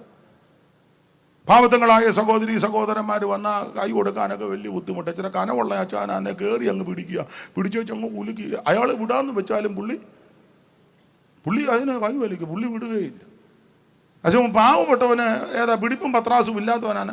സ്വോത്രം ആണ് അവൻ നിന്നെ നിൽക്കുക, ഭാഷ എന്തോ ഉണ്ട്. ഓ, മറ്റേത് അങ്ങോട്ട് കയറി അങ്ങ് ഏക്കുക. ഉണ്ട്, നെല്ലെടുത്ത് കൊണ്ട് ഇതൊക്കെ എവിടെ ഇല്ലാതെ വെച്ചുറയിലും ഉണ്ട്. ഓ, നമ്മളെല്ലാം പൊട്ട് കളിച്ചിരിക്കുന്നു. അപ്പൊ ബിലിയാമിനും ഈ അസുഖമുള്ള ആളാ. ആദ്യം വന്നവര് അത്ര പിടിപ്പുള്ളവരല്ല, അതുകൊണ്ട് പറഞ്ഞു നടത്തിപ്പില്ലെന്ന്. 2ാം പ്രാവശ്യം വന്നവരെല്ലാം പിടിപ്പുള്ളവരാ. കണ്ടപ്പോഴേ മനസ്സിലായി സമ്മാനമൊക്കെ ഉണ്ട്, ആൾക്കാർ പിടിപ്പുള്ളവരാ. അപ്പൊ ഇവൻ പറഞ്ഞു ഒന്നുകൂടെ പ്രാർത്ഥിച്ച് നോക്കട്ടെന്ന്. പിന്നെ പ്രാർത്ഥിച്ചപ്പോൾ ദൈവം പറഞ്ഞു പൊക്കോളാൻ പറഞ്ഞു. കാരണം അകത്ത് മുഴുവൻ ഇതിരിക്കുക പോണമെന്ന് ദൈവം പറഞ്ഞു പൊക്കോ. വഴിയിലത്തെ യാത്രയിലെ തടസ്സമൊക്കെ നിങ്ങൾക്ക് വേറെ പുസ്തകം വായിക്കുന്നവർക്കറിയാം. വെച്ചൂച്ചറയായതുകൊണ്ടാണ് ഞാനിങ്ങനെ പറഞ്ഞത്, എല്ലാം വേറെ പുസ്തക പരിജ്ഞാനമുള്ളവർ. ചുരുക്കി പറഞ്ഞാൽ 2ാം യാത്രയിൽ ബിലിയാം അങ്ങോട്ട് പോയി. വഴിയിൽ വെച്ച് ദൂതൻ വന്നു, ദൂതനെ കണ്ടു, പ്രശ്നങ്ങളായി. കഴുതയ്ക്കിട്ട് ബിലിയാം അടിച്ചു, കഴുതയുടെ ദൈവം തുറന്നു. എന്നാലും ഇദ്ദേഹത്തെ ഒടുവിൽ ഇവിടെ കൊണ്ടുവന്ന് ബാലാക്കിനെ കണ്ട് കാര്യമൊക്കെ പറഞ്ഞേ, ഒരു ജാതി, ഒരു വംശം വന്ന് പരന്ന് കിടക്കുക, നീ അവരെ പ്രാഗിക്കൊല്ലണം. അപ്പോൾ ബിലിയാം പറഞ്ഞു നോക്കട്ടെ, ഇതുവരെയുള്ള ശുശ്രൂഷയിൽ ധാരാളം പേര് തീർന്നിട്ടുണ്ട്, ഇത് കൈക്ക് ഞാൻ നോക്കട്ടെ. അപ്പം ബാലാക്ക് പറഞ്ഞു കാശ് എന്തും വേണേലും ഇറക്കത്തരാം, കാശ് ഇഷ്ടം പോലെ വീശ, ആൾക്കാരെ തീർക്കണം. ബിലിയാം പറഞ്ഞു നോക്കട്ടെ. അങ്ങനെ ബിലിയാം മോവാബ് സമഭൂമിയിൽ വന്ന് പർവ്വതത്തിന്റെ മുകളിലോട്ട് കയറി 3 പ്രത്യേക പോയിന്റിൽ നിന്ന് ഇസ്രായേൽ മക്കളെ കണ്ടേച്ചവരെ പ്രാഗിക്കൊല്ലാനായിട്ട് അങ്ങോട്ട് തുറന്നു. പ്രാകാനാ തുടങ്ങിയെങ്കിലും ആ വായിലോട്ട് വരുന്നത് മുഴുവൻ അനുഗ്രഹത്തിന്റെ വചസ്സുകളാണ്. കാരണം യഹോവ പ്രാകാത്തവനെ ആര് പ്രാകും? ദൈവം ശപിക്കാത്തവനെ ആര് ശപിക്കും? ഇന്ന് രാത്രി ദൈവമക്കളോടൊരു കാര്യം പറയാ, നിന്നെ പ്രാകുവാനും നശിപ്പിക്കുവാനും തകർത്ത് കളയുവാനും ഒക്കെ ശത്രു പദ്ധതി ഇടുമ്പോൾ ദൈവം തമ്പുരാൻ നിന്നെ ഉയർത്തുവാൻ അനുഗ്രഹിക്കാൻ പദ്ധതി ഇട്ടുണ്ടെങ്കിൽ ഒരായുധവും നിനക്ക് ഫലിക്കത്തില്ല. അപ്പൊ ഈ പ്രാകാൻ ആ നാവങ്ങോട്ട് തുറക്കുന്നെങ്കിലും വരുന്നത് മുഴുവൻ അനുഗ്രഹത്തിന്റെ വചസ്സാണ്. അങ്ങനെ വന്ന കൂട്ടത്തിൽ ഒത്തിരി കാര്യം പറഞ്ഞ കൂട്ടത്തിൽ പറഞ്ഞ ഒരു കാര്യമാണ് നമ്മുടെ കുറുവാക്യം. ഇനി കുറുവാക്യം വായിച്ച 23 പ്രാരംഭം. ആഭിചാരം യാക്കോബിന് പറ്റുകയില്ല. ആഭിചാരം യാക്കോബിന് പറ്റുകയില്ല. ഇന്ന് രാത്രി നമ്മൾ ശാന്തമായിട്ട് ചിന്തിക്കാൻ പോകുക, എന്തുകൊണ്ടാണ് ആഭിചാരം യാക്കോബിന് പറ്റാത്തത്? ഇന്ന് രാത്രി എന്നെ കേൾക്കുന്ന ദൈവമക്കള്, ഒരാഭിചാരവും നിനക്ക് പറ്റുകയില്ല, ഒരു ലക്ഷണവിദ്യ നിന്നെ തൊടുകയില്ല. പക്ഷെ ഒരു കാര്യമുണ്ട്, ആഭിചാരം പറ്റാതിരിക്കണമെങ്കിൽ അതിന് വ്യവസ്ഥയുണ്ട്. എന്തുവാ വ്യവസ്ഥ? അതാ ചിന്തിക്കാൻ പോകുന്നത്. അപ്പൊ ആഭിചാരം യാക്കോബിന് അല്ല, ഇസ്രായേലിന് അല്ല, ദൈവമക്കൾക്ക്. എന്തുകൊണ്ടാണ് ആഭിചാരം പറ്റാത്തത്? അല്ലെങ്കിൽ ആഭിചാരം പറ്റാതിരിക്കണമെങ്കിൽ ഞാനും നിങ്ങളും എങ്ങനെ ആയിരിക്കണം? ഈ ഭാഗത്ത് നിന്ന് ചില കാര്യങ്ങൾ ചിന്തിക്കാം വചനത്തിന്റെ അടിസ്ഥാനത്തിൽ. ഒന്ന്, ആഭിചാരം പറ്റാതിരിക്കാൻ കാരണം. വായിച്ചേ 24 അധ്യായത്തിന്റെ 8 വാക്യം വായിച്ചേ സ്റ്റീവ്. 24:8. ദൈവം അവനെ മിസ്രൈമിൽ നിന്ന് കൊണ്ടുവരുന്നു. മതി ശ്രദ്ധിച്ചേ, ദൈവം അവനെ ഉദ്ദേശിച്ചത് യാക്കോബിനെ എന്ന് പറഞ്ഞാൽ ഇസ്രായേലിനെ. അപ്പൊ ഇസ്രായേൽ മക്കളെ പറ്റി ഇവിടെ പറയുക, ആഭിചാരം ഇവർക്ക് പറ്റാതിരിക്കാൻ ഒന്ന്, ദൈവം അവര് മിസ്രയീമിൽ നിന്ന് കൊണ്ടുവരുന്നു. അപ്പോൾ ഇവര് ആഭിചാരം പറ്റാതിരിക്കാനുള്ള ഒന്നാമത്തെ കാരണം ഇവര് മിസ്രയീമിൽ നിന്ന് വന്നവരാണ്. മനസ്സിലാകുന്ന ഭാഷയിൽ ലളിതമായിട്ട് പറഞ്ഞാൽ മിസ്രയീമിൽ നിന്ന് വെറുതെ കഴിഞ്ഞു പോകുന്നതല്ല. ഒറ്റ വാക്ക് പറഞ്ഞാൽ ഒരു കുഞ്ഞാടിനെ അറുത്ത് ചോരത്തളി ആചരിച്ചാ അവിടുന്ന് പോകുന്നത്. ഏതാണ്ട് 430 വർഷത്തോളം ഇവർ മിസ്രയീമിൽ അടിമകളായി പാർത്തു. പോകാൻ കാരണം ഉൽപ്പത്തി പുസ്തകം 15 അധ്യായത്തിൽ അബ്രഹാമിനോട് ദൈവം ആമേനരെ ഗാഠനിദ്രയൊക്കെ വരുത്തിയപ്പോൾ ദൂത് പറഞ്ഞല്ലോ. ആ ദൂതിന്റെ വെളിച്ചത്തിൽ സ്വന്തമല്ലാത്ത ദേശത്ത് 400 ചില്ലുവാനും വർഷം അടിമകളായി പ്രവാസികളായി പാർത്തു. എന്നിട്ട് ദൈവം തമ്പുരാൻ അബ്രഹാമിനോട് പറഞ്ഞു, 4ാം തലമുറക്കാരെ ഇതിലേ കൊണ്ടുവരും. വായിച്ചേ 15:16. ഉൽപ്പത്തി പുസ്തകം 15:16. 4ാം തലമുറക്കാർ ഇവിടേക്ക് മടങ്ങി വരും. ഇവിടേക്ക് മടങ്ങി വരും. ഈ വാഗ്ദത്ത ദൂത് നിറവേറ്റുവാൻ 4ാം തലമുറയിൽപ്പെട്ട മോശെ മുഖാന്തരം ദൈവം തമ്പുരാൻ ഇസ്രായേൽ മക്കളെ മിസ്രയീമിൽ നിന്ന് പുറപ്പെടുവിക്കുക. അപ്പൊ ഈ പുറപ്പെടുവിക്കുവാൻ പ്രാരംഭത്തിൽ 9 ബാധ വിട്ടിട്ട് മാനസാന്തരം വരുന്നില്ല പറവോൻ പിന്നെയും ഹൃദയം കഠിനമാക്കിയെന്ന എത്ര പറഞ്ഞിട്ട് മനസ്സിലായി. അങ്ങനെയുള്ള ആൾക്കാർ നമ്മുടെ ഇടയിലുണ്ട്. വചനം പറഞ്ഞിട്ട് സുവിശേഷം പറഞ്ഞിട്ട് കേട്ടിട്ട് ഒരു മാനസാന്തരമില്ല. പിന്നെയും ഹൃദയം അങ്ങ് കഠിനമാക്കി. നിങ്ങൾ പുറപ്പാട് പുസ്തകം പഠിക്കുമ്പോൾ 6 പ്രാവശ്യം പറവോൻ ഹൃദയം കഠിനമാക്കി. 6. അപ്പം ദൈവത്തിന് മനസ്സിലായി ഇവൻ ഗുണമാകുകയില്ല. അപ്പം 7ാമത് ദൈവം കഠിനമാക്കി. എല്ലാ വാക്യം പഠിപ്പിക്കാൻ നേരം 6 പ്രാവശ്യം ഇവൻ തന്നെത്താൻ ഹൃദയം കഠിനമാക്കിയപ്പോൾ ദൈവത്തിന് മനസ്സിലായി ഇനി ഇവൻ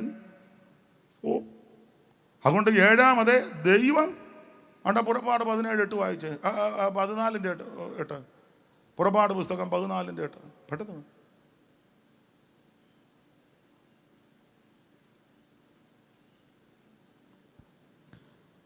യഹോവ മിസ്രയീം രാജാവായ ഫറവോന്റെ ഹൃദയം കഠിനമാക്കിയതിനാൽ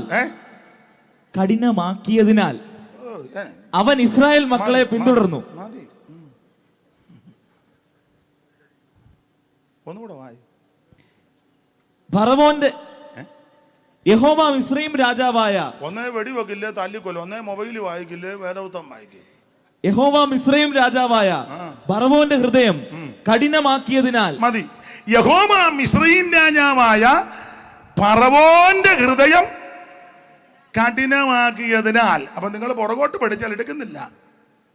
6 പ്രാവശ്യം ഇവൻ തന്നെത്താൻ കഠിനമാക്കിയപ്പോൾ ദൈവത്തിന് മനസ്സിലായി ഇവന് കൊടുക്കാവുന്നതിന്റെ പരമാവധി അവസരം കൊടുത്തു. മാനസാന്തരപ്പെടാൻ, രക്ഷിക്കപ്പെടാൻ, ദൈവകൃപയിൽ വരുവാൻ, ദൈവത്തെ ഭജിക്കുവാൻ, ദൈവത്തെ സേവിക്കുവാൻ നല്ല അവസരങ്ങൾ 6 പ്രാവശ്യം ദൈവം കൊടുത്തു. അന്നേരം അല്ല ഇവൻ തന്നെത്താൻ ഹൃദയം കഠിനമാക്കി. അപ്പോൾ ദൈവം തമ്പുരാന് മനസ്സിലായി ഇനി ഇവൻ ഗുണമാകുമെന്ന് തോന്നുന്നില്ല. അതുകൊണ്ട് 7ാമത്തെ പ്രാവശ്യം ദൈവം ഇവന്റെ ഹൃദയം കഠിനമാക്കി. ദൈവം കഠിനമാക്കിയാൽ രക്ഷപ്പെടുകയല്ല കേട്ടോ. കഠിനമാക്കിയാൽ രക്ഷപ്പെടുകയല്ല. നല്ല അവസരം ഇന്ന് രാത്രി ദൈവം തരിക. നല്ല അവസരം ദൈവം തരിക. നല്ല അന്തരീക്ഷം, മഴയൊന്നും പെയ്യുന്നില്ല, കസേര വീണ്ടും കൊണ്ടിറക്കി, വീണ്ടും ഇറക്കി, നല്ല അവസരം തരിക. നല്ല വെട്ടവും ഒക്കെ ഉണ്ട്, നല്ല വെട്ടമുണ്ട്, നല്ല അവസരം. ഇതുപോലൊരു അവസരം ഇനി എപ്പോൾ കിട്ടും? അവസരം നീ നഷ്ടപ്പെടുത്തി കളയരുത്. നല്ല ശബ്ദവും ഉണ്ട്. പുറകിരിക്കുന്നവർക്ക് തിരിയുന്നുണ്ടോ? പുറകിരിക്കുന്നവർക്ക് തിരിയുന്നുണ്ടോ? ഇല്ലേ? തിരിയാത്ത രീതിയിലാണ് ഇരിക്കുന്നതല്ല. എല്ലാം ധ്യാനിക്കുക. നല്ല അവസരം ഇന്ന് രാത്രി ദൈവം തരിക. ഈ അവസരം ഒന്നും നഷ്ടപ്പെടുത്തി കളയരുത്. കാലമേറെ ചൊല്ലുവാനില്ല, നാളെ എന്നത് നിനക്കുള്ളതല്ല. കാലമേറെ ചൊല്ലുവാനില്ല, നാളെ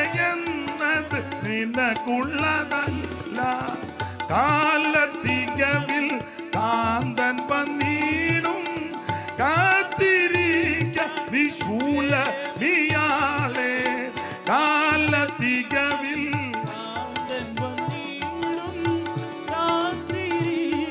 നീ ശൂലമി. ഇന്ന് രാത്രി ദൈവം നല്ല അവസരം തരിക. 6 പ്രാവശ്യം ദൈവം അവസരം കൊടുത്തു.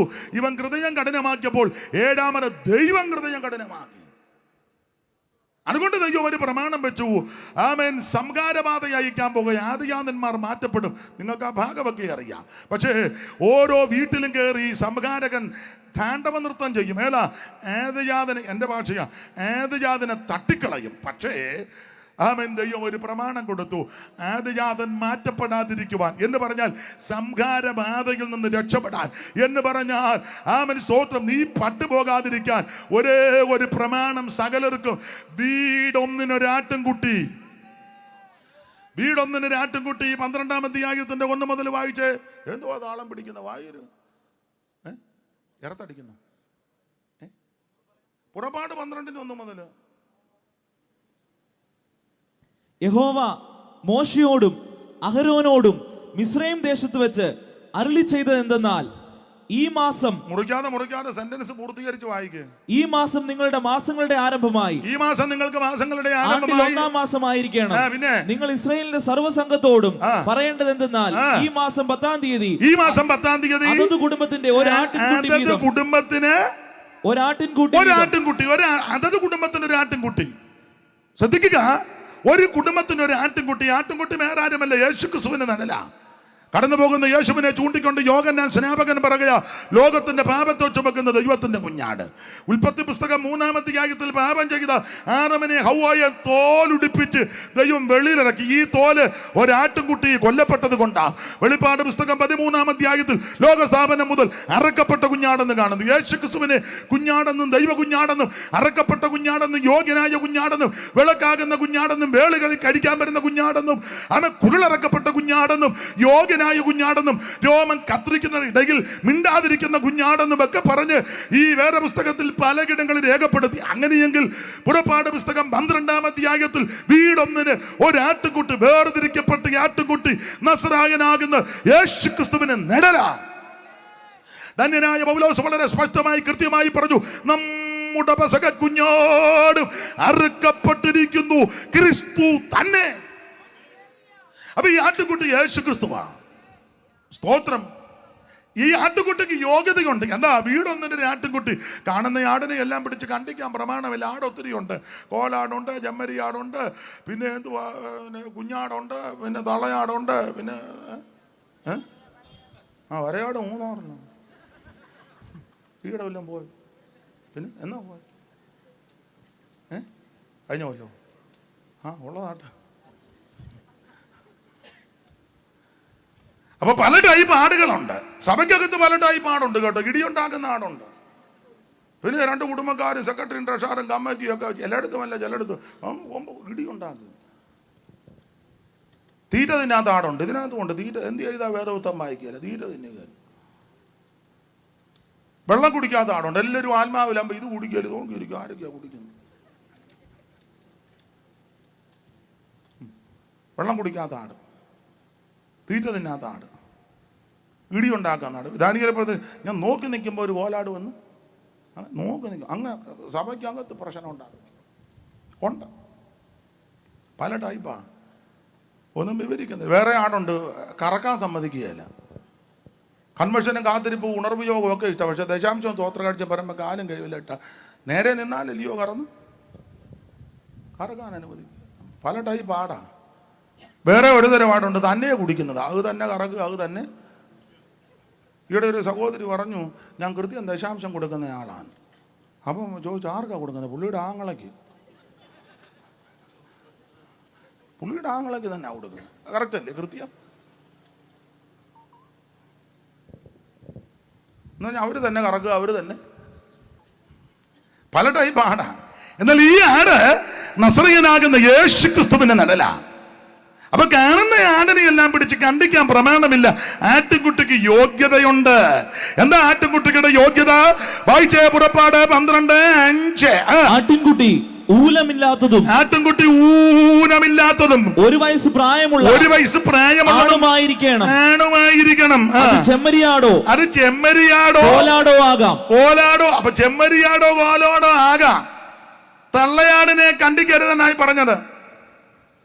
ആണായിരിക്കണം. കർത്താവിനെ പറ്റി പറയുന്നിടത്തല്ല ഏകവചനമാ, സ്ത്രീലിംഗമല്ല പുല്ലിംഗമാ. ഓ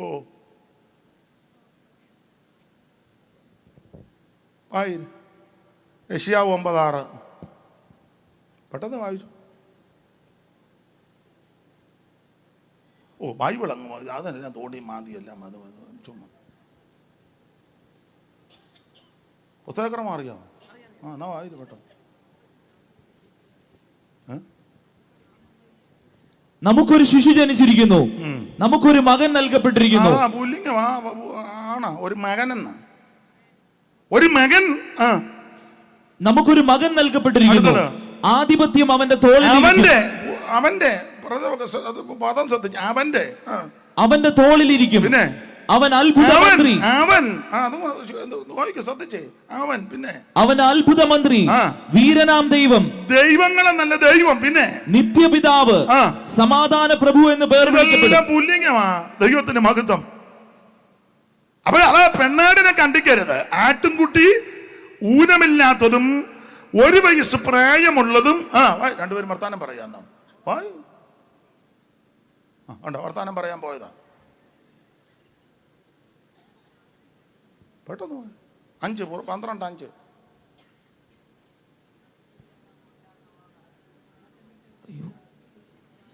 ആട്ടിൻകുട്ടി ഊനമില്ലാത്തതും 1 വയസ്സ് പ്രായമുള്ള ആണുമായിരിക്കണം. അത് കോലാടോ ചെമ്മരിയാടോ ആകാം. അപ്പൊ ശ്രദ്ധിക്കുക, എല്ലാം വിവരിക്കുന്നില്ല.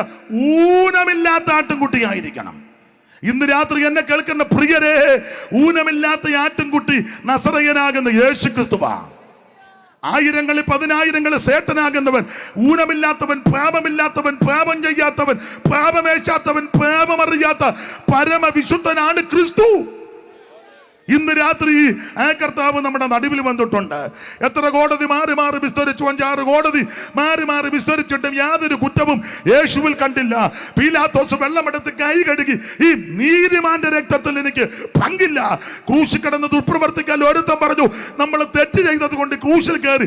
ഈ നീതിമാൻ ഒരു തെറ്റും ചെയ്തിട്ടില്ല. 6 മണി നേരം മുതൽ 9 മണി നേരം വരെ ദേശത്തല്ലോ ഇരുട്ടുണ്ടായി, ഭൂമി കുലുങ്ങി, പാറ പിളർന്നു, എന്തെല്ലാം കോലാഹലങ്ങൾ നടക്കുക. സൂര്യൻ കരിമ്പടം പോലെ കറുത്തു, കല്ലറകൾ തുറന്നു, മരിച്ചവർ ഉയർക്കാൻ തുടങ്ങി. ആ കല്ലറകിന് പുറപ്പെട്ട് പ്രത്യക്ഷപ്പെട്ടു. ദൈവാലയത്തിന്റെ തിരശീല മുകളിൽ നിന്ന് താഴോട്ട് 2ആയിട്ട് ചീന്തി. യേശുവിന്റെ തിരുമരണം അത് കണ്ടതുപോലെ TKS എഴുതി വെച്ചിരിക്കുന്നത്. TK ഷോമേല് എലന്തൂരില് കണ്ടതുപോലെ എന്തോ നല്ല പാട്ടുകളാ. അയ്യോ നല്ല പാട്ടുകളാ. വിഷയാധിഷ്ഠിതമായിട്ടൊക്കെ നല്ല പാട്ട് എഴുതിയത് ബ്രദറുകാരാ. അത് പറയുന്നത് ബെന്തിക്കോസുകാർക്ക് ഉടനെ ഇഷ്ടമല്ല, ഉടനെ മോഹമാണ്. നീ ഒരെണ്ണം എഴുതിത്താ, മോന്ത കറപ്പിക്കാതെ. ബെന്തിക്കോസുകാർ പാട്ടൊത്തിരി എഴുതിയിട്ടുണ്ട്, പക്ഷേ വിഷയത്തോട് ബന്ധപ്പെട്ട നല്ല കൃത്യത്തിന് നല്ല പാട്ടാ. ഉടനെ മുഖമെല്ലാം അല്ലാതായി. എന്നാൽ ഇന്ന് രാത്രി നീ പോയൊരെണ്ണം എഴുതി കൊണ്ടുപോവാ, ഞാൻ നാളെ പാടാം. നല്ല പാട്ട്, നല്ല വിഷയം ഇല്ലേ സ്റ്റീവേ? നല്ല പാട്ടല്ലേ? കണ്ടതുപോലെ TKS എഴുതി വച്ചിരിക്കുന്നത്. മുതലനാഥൻ തന്നുടെ മരണം കാണുക ദുർവകമായകോ. പുതലനാഥൻ തന്നുടെ മരണം കാണുക ദുർവകമായകോ. ഭയം പൂണ്ടിളകുകയോ ഈ പ്രകൃതികളകിലമിതത്ഭുതം. ഭയം പൂണ്ടിളകുകയോ ഈ പ്രകൃതികളകിലമിതത്ഭുതം. പാറ പിളർന്നു, പാരിളകന്നു, പാവന മൃദുരുയിരാർന്നുക.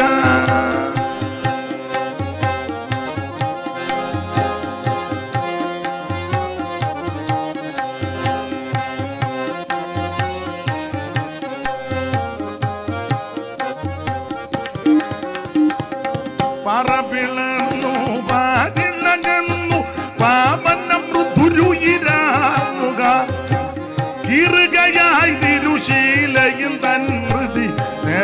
സൂര്യനിരുണ്ടുപോയി. കീറുകയായി തിരുശീലയും തൻ മൃതി നേരം സൂര്യനിരുണ്ടു.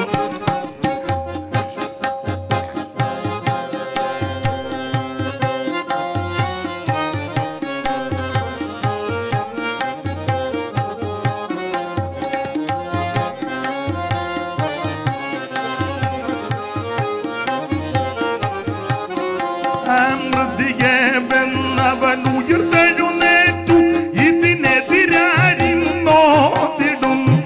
മൃതിയെ വെന്നവൻ ഉയർത്തെഴുന്നേറ്റു ഇതിനെതിരാരിന്നോതിടും. പ്രതിബോധം ലവമുള്ളോരെല്ലാം അടിപണിയും തൻ സന്നിധവും. പ്രതിബോധം ലവമുള്ളോരെല്ലാം അടിപണിയും തൻ. ജയ ജയ നിസ്തുല ക്രിസ്തുരാജൻ, ജയ ജയ നിർമ്മല നായകൻ. ജയ ജയ നിസ്തുല ക്രിസ്തുരാജൻ, ജയ ജയ നിർമ്മല നായകൻ.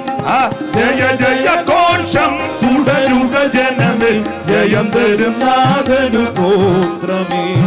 ജയ ജയ ഘോഷം തുടരുക ജനമേ, ജയം തരും നാഥനു സ്തോത്രമേ. ആയന്തോരത്ഭുത പുരുഷൻ ക്രിസ്തു തന്റെ മഹിമാനിസ്തുലം.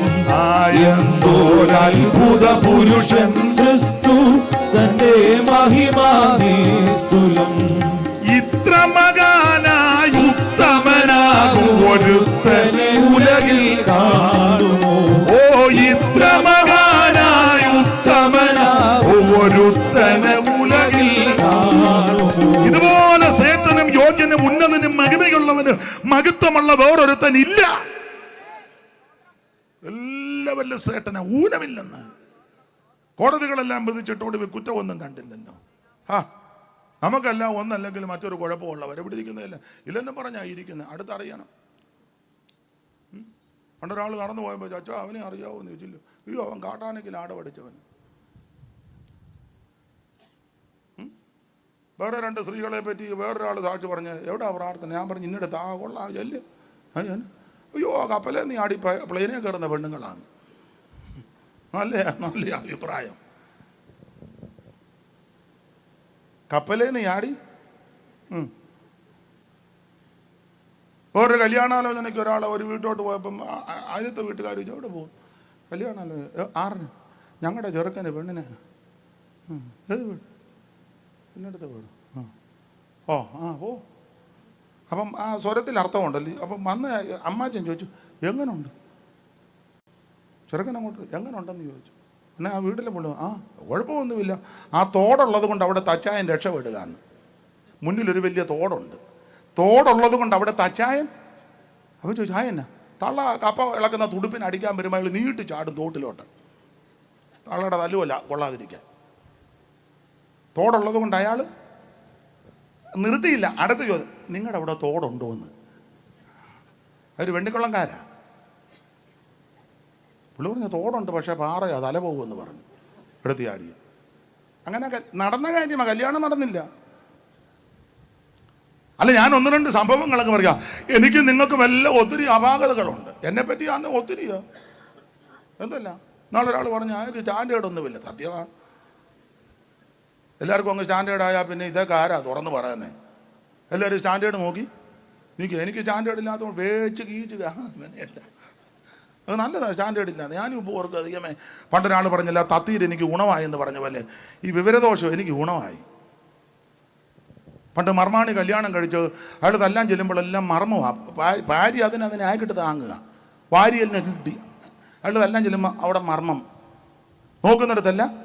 അതിന് തള്ളയ്ക്ക് മർമ്മം അറിയാത്തതുകൊണ്ട് വെച്ച് താങ്ങുക. എങ്ങനെയുണ്ട്?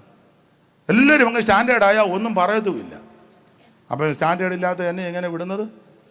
വളരെ നല്ലതാണെന്ന് ഞാൻ കരുതുക. അല്ല ഒത്തിരി അപാകതയുണ്ട്. ഞാനും ശുഭപാസ്റ്ററുടെ പാട്ട് പാടിയപ്പം ഓതറക്കാരി എങ്ങാണ്ടൊരു തള്ളി ചോദിച്ചു രണ്ടും കൂടെ കിടന്നതിനാ കാറുന്നെന്ന്. പാടുന്നെന്ന് പോലും ഒരു മര്യാദ വേണ്ടായും. അവർ പറഞ്ഞ രണ്ടും കൂടെ കിടന്ന് കാറന്ന്. അതും ശരിയാ. സ്റ്റീവിൻ്റെ അത്ര ഒന്നും ഒക്കത്തില്ല. നാളൊരാൾ ചോദിച്ചു ഇയാൾ എന്തിനാ ഇതെല്ലാം ഇട്ടുകൊണ്ട് നടക്കുന്നത്? അപ്പം ഞാൻ പറഞ്ഞു ചില പെണ്ണുങ്ങൾക്ക് തലേ തുണി ഇടുന്നത് എങ്ങനെയാണെന്ന് അറിയത്തില്ല, അതൊക്കെ ഇടയ്ക്ക് കാണിച്ചു കൊടുക്കാനാ. ഇങ്ങനെ ആ തലേ മൂടുപടം ഇടുന്നു, മൂടുപടം ഇങ്ങനെ, എന്നാലും അത്ര ഒന്നും ഇല്ലേലും ഇങ്ങനെയും, പിന്നെ ഇതൊക്കെ കാണിക്കണ്ടേ? എന്തെല്ലാം സഹിച്ചാൽ ഞാൻ ഈ ശുശ്രൂഷ ചെയ്യുന്നത് അറിയാമോ? എന്തിനാ എങ്ങനെയും നീയൊക്കെ വന്ന് ഗുണമാകട്ടെന്ന് ഓർത്താ. അപ്പൊ ഒത്തിരി അപാകതകൾ എനിക്കുണ്ടെന്ന്. വേറൊരാൾ പറഞ്ഞു അയാൾക്ക് കുടുംബ പാരമ്പര്യം ഒന്നുമില്ലെന്ന്. സത്യമാവൊന്നുമില്ല. വേറൊരാൾ പറഞ്ഞു ഓ നല്ല ജാതി പറന്നു ഒന്നുമല്ലെന്ന്. ഞാൻ അതൊന്നും സത്യം, ഇരിക്കട്ടെ അങ്ങനെ. വേറൊരാൾ പറഞ്ഞു അയാൾക്ക് കള്ളുഷാപ്പിന്റെ പാരമ്പര്യം, എൻ്റെ അപ്പന് കള്ളുഷാപ്പിലെ ജോലിയാണ്.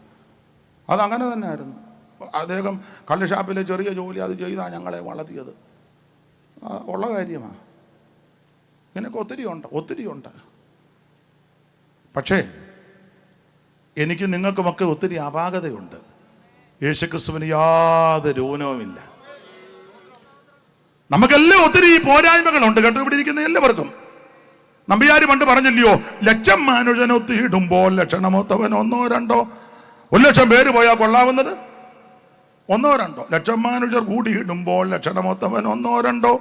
ഒരുത്തനെ പറ്റി പറയാം, അക്ഷരം 56 അറിയാം, 1,00,000 ശ്ലോകം കുറയാതറിയാം, വിക്കികൾ കൊണ്ടത് പറയാൻ വകയാ. പുള്ളിക്ക് ശ്ലോകമല്ല അറിയാം, പക്ഷെ വിക്ക കൃഷ്ണൻ ഭൂതന എന്നൊരു കഥയിൽ ഭൂതന എന്ന് പറയാൻ നേരം വെളുക്കും. കാര്യമൊക്കെ പുള്ളിക്ക് അറിയാം, പക്ഷെ പരിവക്കേടാ. വേറൊരുത്തനെ പറ്റി പറയാം, നല്ലൊരു ജാതിയിൽ വന്നു പിറന്നു, നല്ലൊരു രൂപഗുണങ്ങളുമുണ്ട്, ഹരി എന്നുള്ളൊരു അക്ഷരം അവനുടെ അരികെ കൂടെ പോയിട്ടില്ല. നല്ല കുടുംബത്തിലെ തോമാസിലേക്ക് ഞങ്ങളുടെ വീട്ടിലോട്ട് വന്നെന്നാ ചെല്ല് പറയാൻ. ആയിക്കോട്ടെ, പക്ഷെ എടുത്തും വായനയും ചിലർക്ക് റാന്നിക്ക് പോയതാ, ചെന്നിറങ്ങിയത് മുക്കൂട്ടുതറയല്ല, വണ്ടി തെറ്റി കയറി പോയത്. വേറൊരുത്തനെ പറ്റി പറയാ, കണ്ടാ നല്ലൊരു ഭൂരുഷൻ എന്നാൽ, ഒരുത്തനെ കണ്ടാ നല്ല ഫിഗറാ, കണ്ടാ നല്ലൊരു ഭൂരുഷൻ എന്നാൽ വേണ്ടാതീനം അതൊക്കെയുമുണ്ട്, മുഴുവൻ വേണ്ടാതീനമാ. കണ്ട ജനത്തോട് ചുണ്ടിയടിക്കും, രണ്ടാം വാക്കിന് കയറിയടിക്കും. എങ്ങനുണ്ട്? ഒരുത്തന് കുഴപ്പമൊന്നുമില്ല, പക്ഷേ മുടവുണ്ടെന്നൊരു ദോഷം, കാലിനൊരു മുടന്ത്. വേറൊരുത്തനെ പറ്റി പറയാ, കൊടുവയ്ക്കിൽ തട്ടി ചുട്ട കഷണ്ടിയിൽ ഒരു പിടി നെല്ലാൽ മലര് പൊരിക്കാം. പുള്ളി കഷണ്ടിയാൻ വെയിലത്തൂടെ പോയാൽ നെല്ലിട്ട് കൊടുത്താൽ മതി, പെടാന്ന് മലരിഞ്ഞ് വരുമെന്ന്. മനസ്സിലായോ? അപ്പൊ ഒന്നല്ലെങ്കിൽ മറ്റൊരു വേറൊരുത്തന്റെ കാക്കക്കണ്ണൻ ഒരു ദോഷം. കാക്കക്കണ്ണ്, കാക്ക നേരം ഇങ്ങനെ ഇരിക്കുക, എപ്പോഴും ഇങ്ങനെ ഓർത്തിരിക്കുമ്പോഴും കാക്കക്കണ്ണ. അപ്പൊ ഒന്നല്ലെങ്കിൽ മറ്റൊരു അപാകത എനിക്ക് നിങ്ങൾക്കുമുണ്ട്.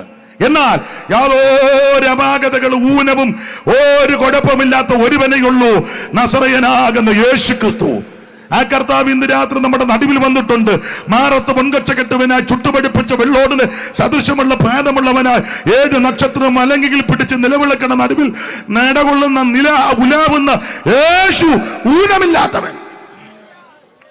പൊൻവിളക്കേനുള്ളിൽ പൊൻകച്ചയും പൂണ്ട്, പൊൻവിളക്കേനുള്ളിൽ പൊൻകച്ചയും പൂണ്ട്, പൊൻവിളക്കേനുള്ളിൽ പൊൻകച്ചയും പൂണ്ട്, പൊൻവിളക്കേനുള്ളിൽ.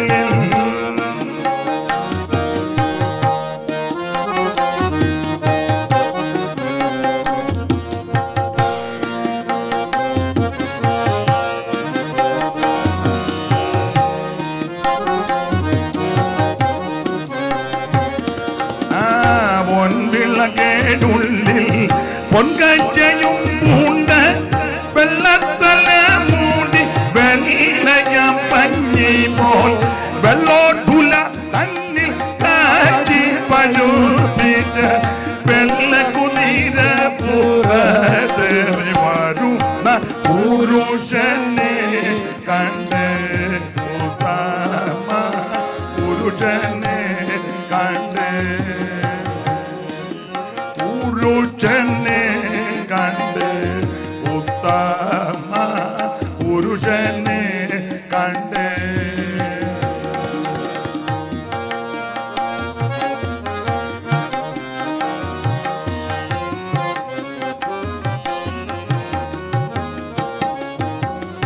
ആദിമനുജനം ആദാമിൽ കൂടല്ലോ, ആദിമനുജനം ആദിമനുജനം ആദാമിൽ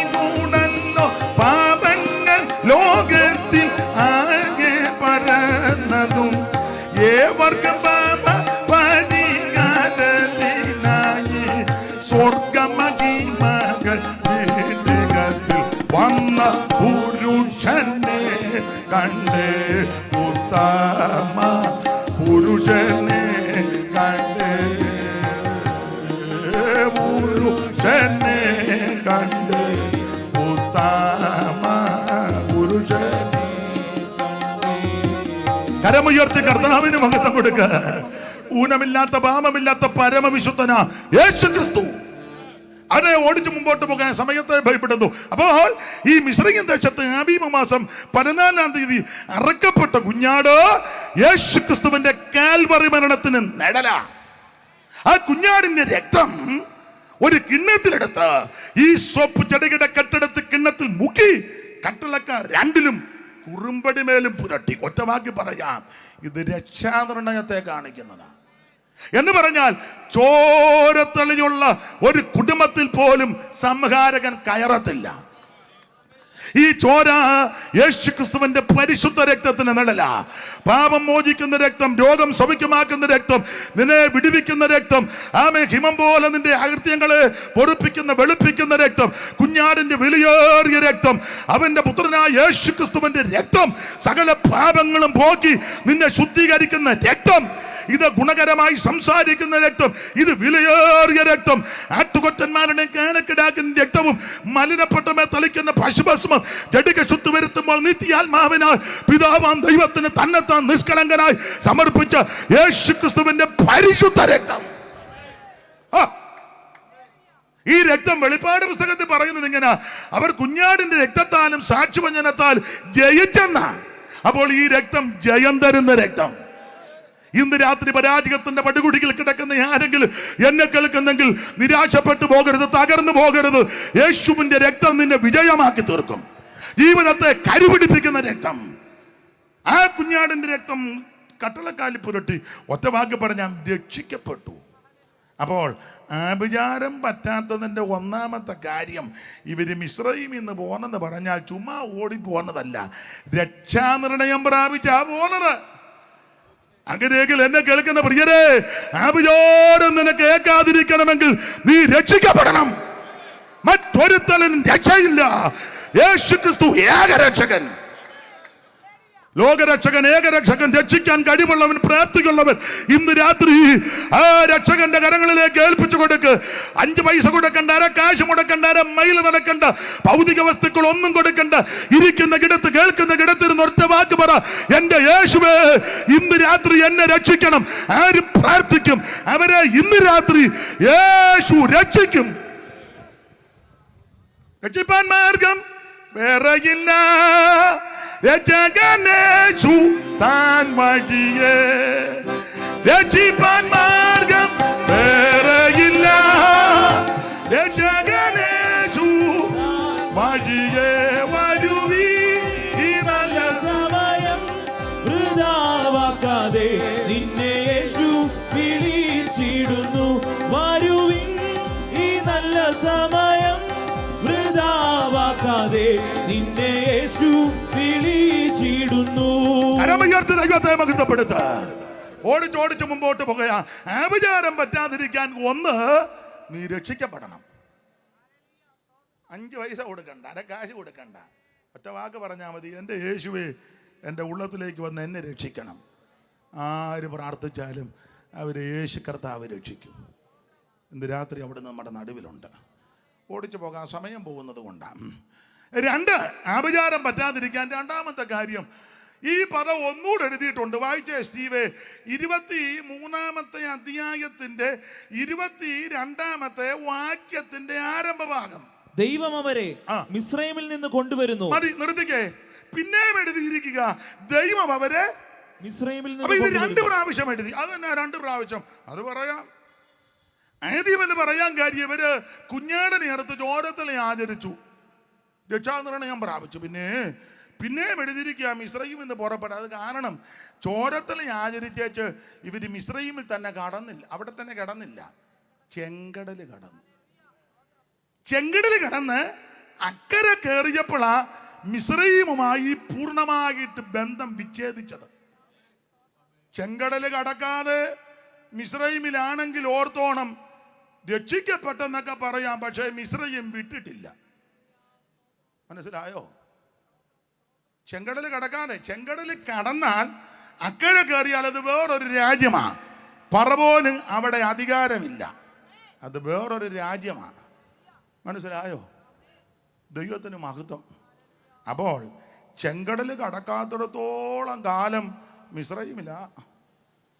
ചൊല്ലി പറയാനുണ്ട് രക്ഷിക്കപ്പെട്ടതെന്ന്. പിന്നെ കൊച്ചു കുഞ്ഞു മതീശയുടെ കാലത്ത് ആണോ? പിന്നെ എന്തുമാരും ഞങ്ങളുടെ അച്ചാച്ചനൊക്കെ പറഞ്ഞു കേട്ടിട്ടുണ്ട്. അച്ചായൻ രക്ഷിക്കപ്പെട്ടു. പിന്നെ പുഞ്ചമണ്ണിൽ മാവൻ്റെ കാലത്ത്, പുഞ്ചമണ്ണിൽ മാവൻ ഉദ്ദേശിച്ച് ഞങ്ങളുടെ വീട്ടിലല്ലയോ വന്ന് ഞങ്ങളുടെ അമ്മച്ചി കഞ്ഞി വെച്ച് അമ്മാവൻ രക്ഷിക്കപ്പെട്ടതാണെന്നോ കൊച്ചമ്മേ? പിന്നെ വലിയ കുഞ്ഞപ്പിയുടെ കാലത്ത്, വലിയ കുഞ്ഞപ്പിയും കൊച്ചു കുഞ്ഞപ്പിയും. അച്ചായനോ? ഞാൻ മുണ്ടക്കയം ജോണുപദേശിയുടെ കാലത്ത് രക്ഷിക്കപ്പെട്ടതാണ്. അമ്മാമയോ? ഞാൻ വെട്ടാപ്പാല ശൗമേല ചാനല്ലയോ എന്നെ രക്ഷിക്കപ്പെടുത്തിയത്. ഇവിടെ വെട്ടാപ്പാല ഇല്ലേ?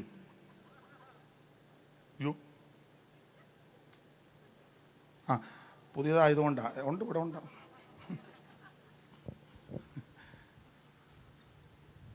അപ്പൊ ഓരോരുത്തർ പഴയ ചരിത്രം പറയുക രക്ഷിക്കപ്പെട്ടെന്ന്. ആയിക്കോട്ടെ, രക്ഷിക്കപ്പെട്ടേച്ച് നീ അവിടെ തന്നെ നിൽക്കരുത്. രക്ഷിക്കപ്പെട്ടവർ മിസ്രയീം വിടണം. എപ്പോഴാണ് മിസ്രയീം വിടുന്നത്? അത് ചെങ്കടൽ കടന്ന് അക്കരെ കയറുമ്പോഴാണ്. അങ്ങനെയെങ്കിൽ ചെങ്കടൽ കടക്കുക എന്ന് പറഞ്ഞാൽ അത് സ്നാനമാ. മുഖമെല്ലാം വല്ലാതാകുന്നു. ഇപ്പൊ ചൊല്ലി എന്തിക്കാ പോയേക്കാം, അമ്മ മതി ഉണ്ടോ, അയാള് പരുവത്തിന് കൊണ്ടുവന്ന് അങ്ങോട്ട് കയറ്റുക. ഇതാ ഇവൻ്റെ എല്ലാം തൊടിൽ വല്ല ജാതി പോയിരുന്നു എന്തെങ്കിലും കേൾക്കാം ഓർക്കുമ്പോ കൊണ്ട് അതിലോട്ട് കൊണ്ടങ്ങ് ആണ്ടാ അമ്മാമ്മ മറ്റേ അമ്മാമ്മയെ നോക്കുന്നു. സൂസമ്മയെ പോയേക്കാന്നാ. പോകരുതേ, അവിടെ ഇനി രണ്ടുപേരും ഓടി. ഞാൻ കണ്ടു രണ്ടിനെ. പിന്നെ ദൈവത്തിന് ഞാൻ സത്യമായ കാര്യം അങ്ങ് പറയുന്നേ ഉള്ളൂ. എനിക്കിങ്ങനെയൊക്കെ ഓക്കൂ. ദൈവത്തിന്റെ മഹത്വം. അപ്പോൾ ചെങ്കടല് സ്നാനത്തെ കാണിക്കുന്നതാ. വൈര് കൊരിന്തിയ ലേഖനം 1 ലേഖനം 10:1 മുതൽ വായിര് പെട്ടെന്ന്. സഹോദരന്മാരെ, നമ്മുടെ പിതാക്കന്മാരെല്ലാം മേഘത്തിങ്കലിലായിരുന്നു. മേഘത്തിന് സമുദ്രത്തിന്റെ ജ്ഞാനമേറ്റ് മോജോട് ചേർന്നു. എല്ലാവരും ഒരേ ആത്മീയാകാരം തിന്നു, എല്ലാവരും ഒരേ ആത്മീയപാനീയം കുടിച്ചു. അവരെ അനുഗമിച്ച് ആത്മീയമാറിയുന്നല്ലോ അവർ കുടിച്ച പാറ ക്രിസ്തുവാകുന്നു. പണ്ട് ഷണ്ണനോട് ചോദിച്ചപ്പോൾ ഗ്രഹിക്കുന്നുണ്ടോ? വായിക്കുന്നതേ ഉള്ളൂ. ഞാനും അങ്ങ് വായിക്കുക.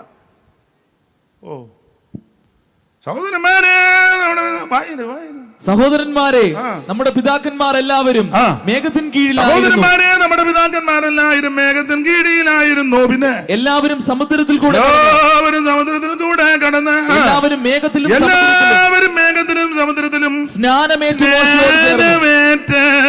മോശയോട് ചേർന്നു. അവിടെ അതിന്റെ പോയിന്റ്. അപ്പം ഈ ചെങ്കടൽ എന്നുള്ളത് സ്നാനമാണ്. അപ്പോൾ മിസ്രയീം വിട്ടെന്ന് രണ്ടാമതേം പറയാൻ കാരണം ഇവര് ചെങ്കടൽ കിടന്ന് അക്കരെ കയറി. അങ്ങനെയെങ്കിൽ ഇന്ന് രാത്രി ആഭിചാരം പറ്റാതിരിക്കണമെങ്കിൽ എൻ്റെ വെണ്ണമാമേ സ്നാനപ്പെടണം. സ്നാനപ്പെട്ടെ. ഇത് ഞാൻ കാവാലത്തിൽ നൊപ്പിച്ചുകൊണ്ട് വന്നതല്ല, ഇത് വേറെ പുസ്തകത്തിലെ കാര്യമാണ്. ഉടനെ പുസ്തകത്തിൻ്റെ സിബ് വിട്ട് കണ്ണു കാണിക്കുക പോയേക്കാം. എഴുന്നേക്കാം, അന്നേരം ബാക്കിയും കൂടെ ഞാൻ പറയാം. ദൈവത്തിന്റെ മഹത്വം. സ്നാനമോ ജഡത്തിന്റെ അടുക്ക് കളയാനല്ല. ഈ സ്നാനം പെന്തിക്കോസുകാർ ഒപ്പിച്ചതല്ല. യോടി ആ പെട്ടകത്തിലെ അല്പജനക 8 പേര് അവര് വരെ സ്നാനപ്പെട്ടതാ. അല്ലാതെ ചെല്ലു പറയാ കുക്കു സാഹിബ് കൊണ്ട് ഇത് കുക്കും കൊക്കും ഒന്നും കൊണ്ടുവന്നതല്ല. നാഗൽ സാഹിബും നോയ സാഹിബും കൊണ്ടുവന്നതല്ല സ്നാനം. ഇത് കുന്നപ്പുറത്ത് സൈമൺ സാറ് കണ്ടുപിടിച്ചതല്ല സ്നാനം. ഇത് ഉണ്ണുണ്ടി സാറ് കണ്ടുപിടിച്ചതല്ല സ്നാനം. ഇത് തോട്ടുകര TM വർഗീസ് ഒപ്പിച്ചതല്ല സ്നാനം. ബി എ തമ്പിയുടെ നല്ല സ്നാനം. കല്ലുമല കുഞ്ഞുമാനച്ചാൻ്റെതല്ല. ഇത് ദൈവത്തിന്റെ കൽപ്പനയാണ്. ഇത് IPCയുടെ നല്ല സ്നാനം. അസംബ്ലീസ് കോഡിന്റെ അല്ല, ചർച്ച് ഓഫ് കോഡിന്റെ അല്ല, ഷാരോന്റെ അല്ല, കല്ലുമലക്കാരുടെ TPM പാസ്റ്റർ പോളൊപ്പിച്ചതല്ല. സ്നാനമോ ദൈവത്തിന്റെ കൽപ്പനയാണ്. ഇത് ജഡത്തിന്റെ അടുക്ക് കളയാനല്ല, ദൈവത്തോട് നല്ല മനസ്സാക്ഷിക്കാം. വിസ്തരിക്കുന്നില്ല.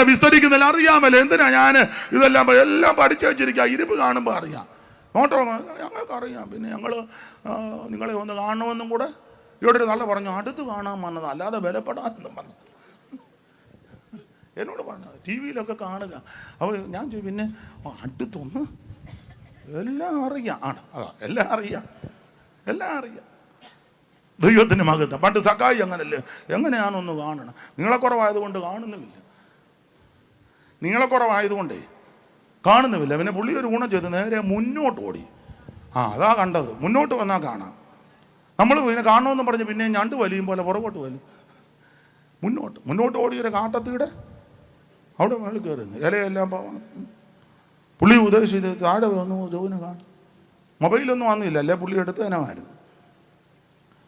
ശിഷ്യന്മാരാരും പറയുന്നില്ല, ബഹുപുരുഷാരം ഇങ്ങോട്ട് കർത്താവ് സൂക്ഷം കാട്ടത്തീടെ കീഴി വന്നവൻ പറഞ്ഞു, സഖായി ഉരുണ്ട് വീഴാതെ വരാൻ പറഞ്ഞു. ഉരുണ്ട് വീഴുന്നെന്ന് എഴുതിയിട്ടില്ല, ഞാനങ്ങ് പറയുക എപ്രാളത്തിനെ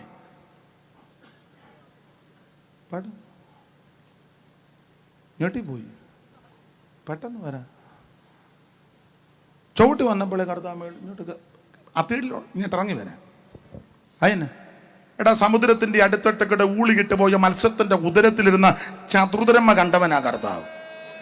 പിന്നെ അന്ന് അത്തയുടെ മേളിൽ അത്തയുടെ മേളിൽ ഇരിക്കുക. കർത്താവ് കണ്ടു ഇറങ്ങും. അന്നേരം ഒരുത്തൻ അത്തിയുടെ കീഴിലിരിക്കുക.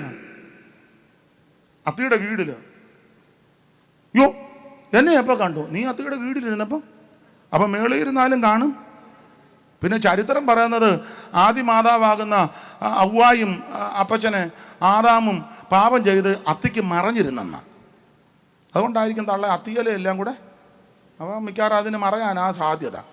അപ്പം എൻ്റെ ഭാഷയിൽ പറഞ്ഞ അത്തിയുടെ മേളിൽ ഇരുന്നാലും കർത്താവ് കാണും, അത്തിയുടെ കീഴിയിരുന്നാലും കർത്താവ് കാണും. അത്തിക്ക് കർത്താവിന് കഴിയാത്ത കാണാത്ത വല്ലതും ഉണ്ടോ?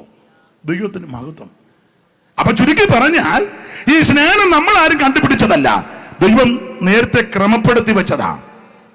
യേശുവിനോട് ചേരുവാൻ, യേശു ക്രിസ്തുവിനെ ധരിക്കുവാൻ, അവിടുത്തെ മരണ അടക്ക പുനരുത്ഥാനത്തോട് ഏകീഭവിക്കാൻ ഇത് ദൈവത്തിന്റെ കൽപ്പനയാണ്. യോഹന്നാന്റെ കൈക്കീഴിൽ യേശു സ്നാനപ്പെടാൻ എടുത്തോണ്ടല്ല നടന്നാ വന്നേ. ഒന്നും ഞാൻ വിവരിക്കുന്നില്ല, നടന്നാ വന്നു. 30-ാം വയസ്സിൽ സ്നാനം ഏൽപ്പതീന് തൊൽപുരം വെടിഞ്ഞു യുദ്ധ തന്നിൽ വന്നു. 30-ാം വയസ്സിൽ സ്നാനം ഏൽപ്പതീന് തൊൽപുരം വെടിഞ്ഞു യുദ്ധ തന്നിൽ വന്നു.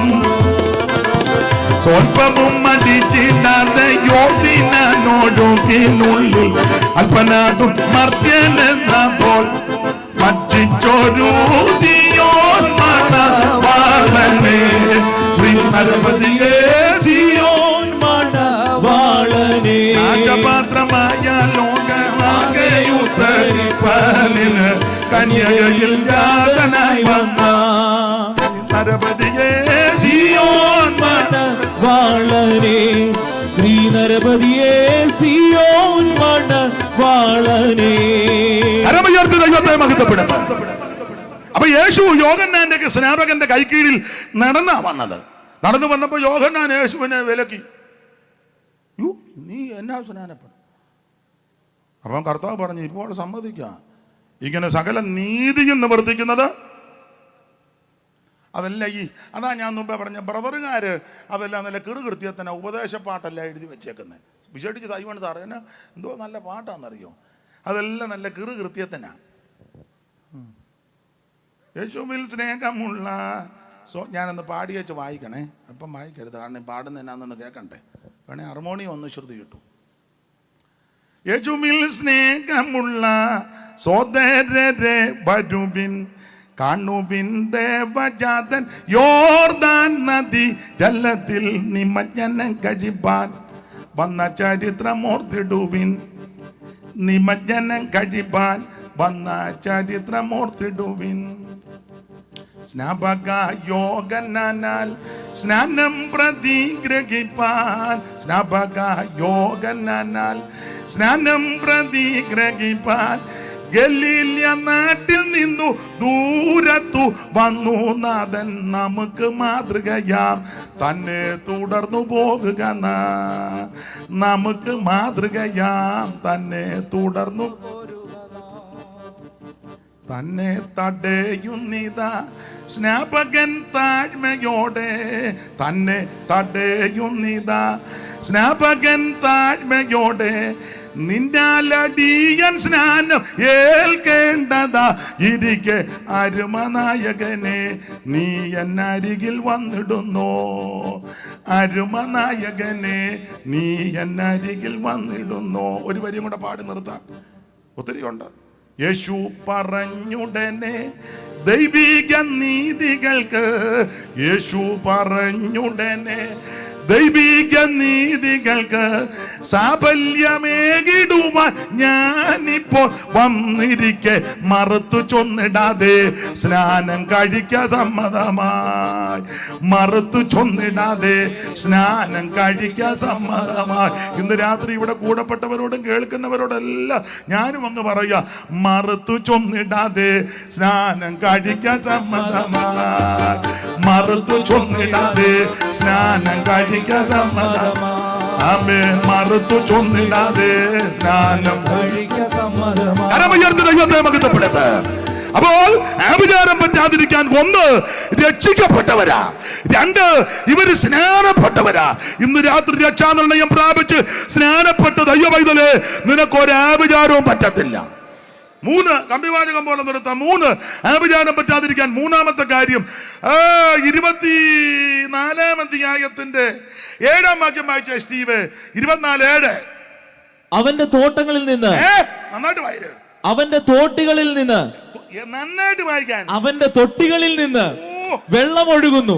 ഇനി അധികം ഒഴുക്കണ്ട, മതി.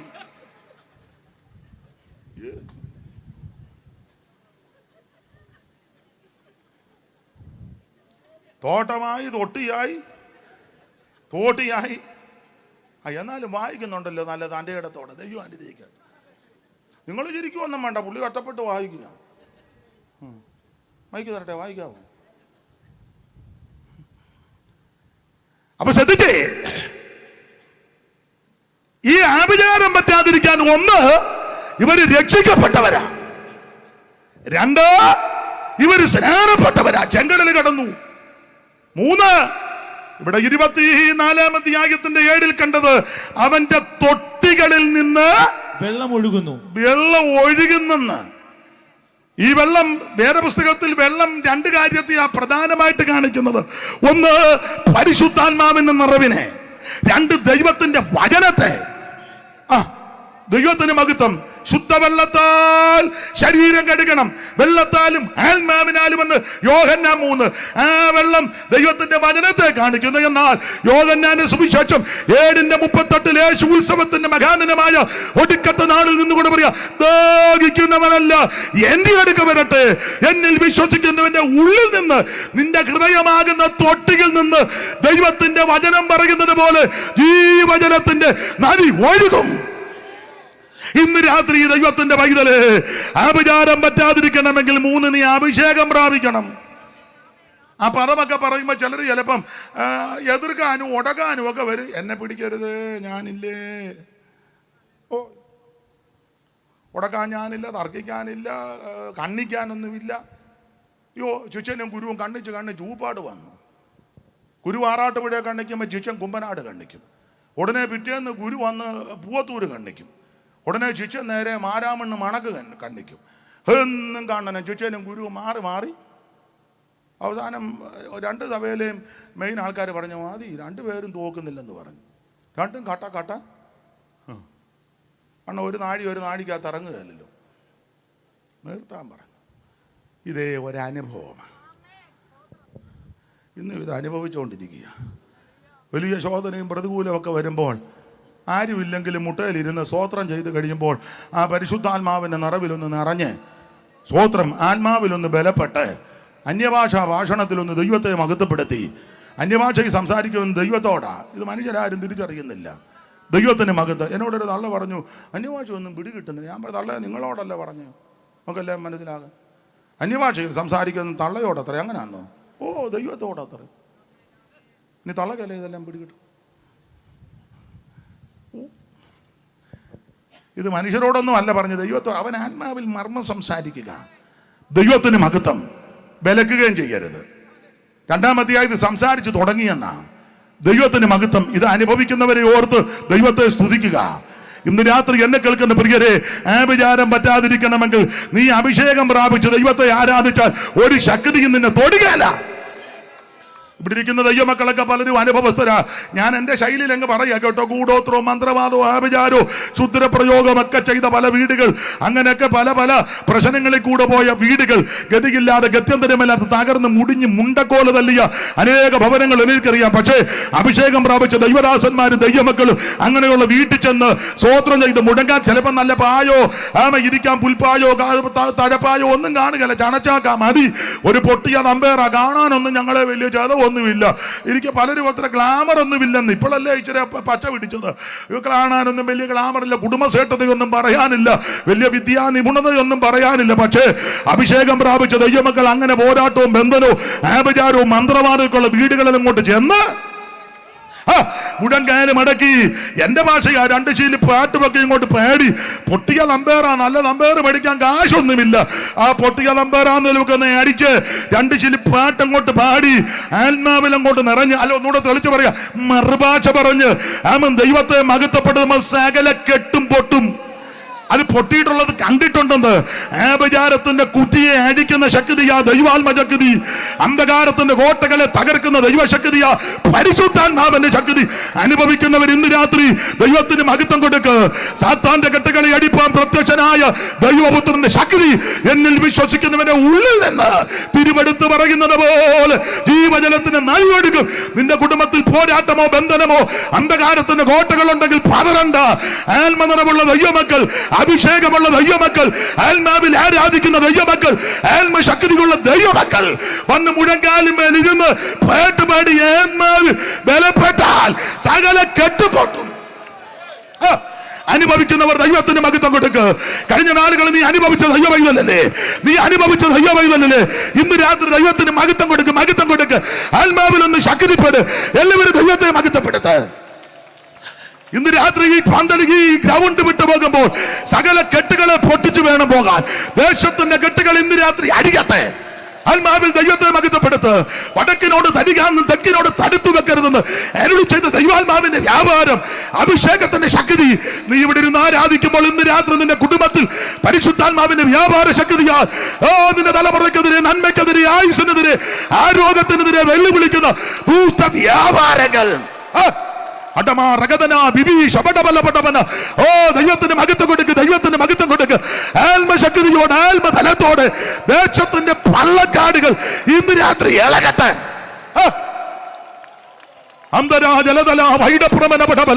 അഭിഷേകം പ്രാപിച്ച ദൈവമക്കൾ ദൈവത്തിന് മഹത്വം കൊടുക്ക്. പുഷ്ടി നിമിത്തം മുഖം തകരുന്നതാ. ഇന്ന് രാത്രി നമ്മുടെ പോരിന്റെ ആയുധ ജഡീകമല്ല, കോട്ടകളെ ഇടിക്കുന്ന ദൈവശക്തിയാ. ദൈവത്തിന് മഹത്വം, ദൈവത്തിന് മഹത്വം. ദേശം വിടുവിക്കപ്പെടട്ടെ, ആൺമാക്കൾ വിടുവിക്കപ്പെടട്ടെ. ഈ സമീപവാസികളെ ദൈവം അനുഗ്രഹിക്കട്ടെ. ഈ സ്ഥലത്തുള്ളവരെ ദൈവം അനുഗ്രഹിക്കട്ടെ. ഈ ദേശത്ത് ദൈവപ്രവൃത്തി വെളിപ്പെടട്ടെ. ദേശത്ത് കുടിയിരിക്കുന്ന അന്ധകാരത്തിന്റെ കോട്ട ഇന്ന് രാത്രി അഴിയട്ടെ. ദൈവത്തിന് മഹത്വം, ദൈവത്തിന് മഹത്വം, ദൈവത്തിന് മഹത്വം, ദൈവത്തിന് മഹത്വം, ദൈവത്തിന് മഹത്വം, ദൈവത്തിന് മഹത്വം, ദൈവത്തിന് മഹത്വം, ദൈവത്തിന് മഹത്വം, ദൈവത്തിന് മഹത്വം. ഇന്ന് രാത്രി ദൈവശക്തി, ദൈവകൃപ. ദൈവത്തിന് മഹത്വം, ദൈവത്തിന് മഹത്വം, ദൈവത്തിന് മഹത്വം, ദൈവത്തിന് മഹത്വം, ദൈവത്തിന് മഹത്വം, ദൈവത്തിന് മഹത്വം, ദൈവത്തിന് മഹത്വം, ദൈവത്തിന് മഹത്വം, ദൈവത്തിന് മഹത്വം, ദൈവത്തിന് മഹത്വം, ദൈവത്തിന് മഹത്വം.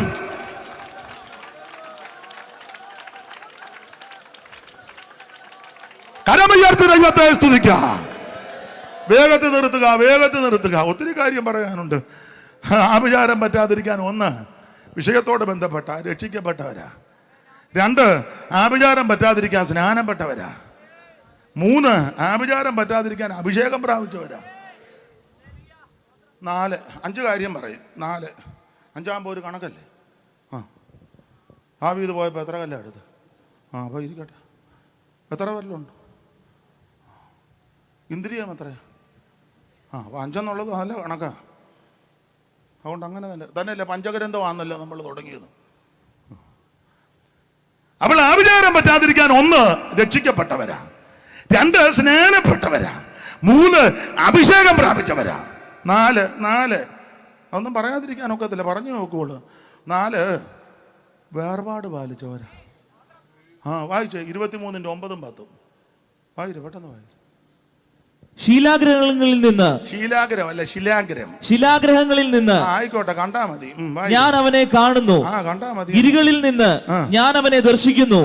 ഇതാ തനിച്ചു പാർക്കുന്ന ഒരു ജനം, ജാതികളുടെ കൂട്ടത്തിൽ എണ്ണപ്പെടുന്നതുമില്ല. ഒറ്റ വാക്കി പറയാം, ആഭിചാരം പറ്റാതിരിക്കാൻ കാര്യം വേർപാട് പാലിക്കുന്നവരാ. വേർപാട്. പണ്ട് ചില ആൾക്കാരെ വേർപാടുകാരെന്നാ പറയുന്നത്. നമ്മൾ ചോദിക്കല്ലേ, അവര് വേർപാടുകാരാ. ഇപ്പൊ അങ്ങനെ പദവധികം. അതെന്നാ ഇപ്പൊ പറയാം.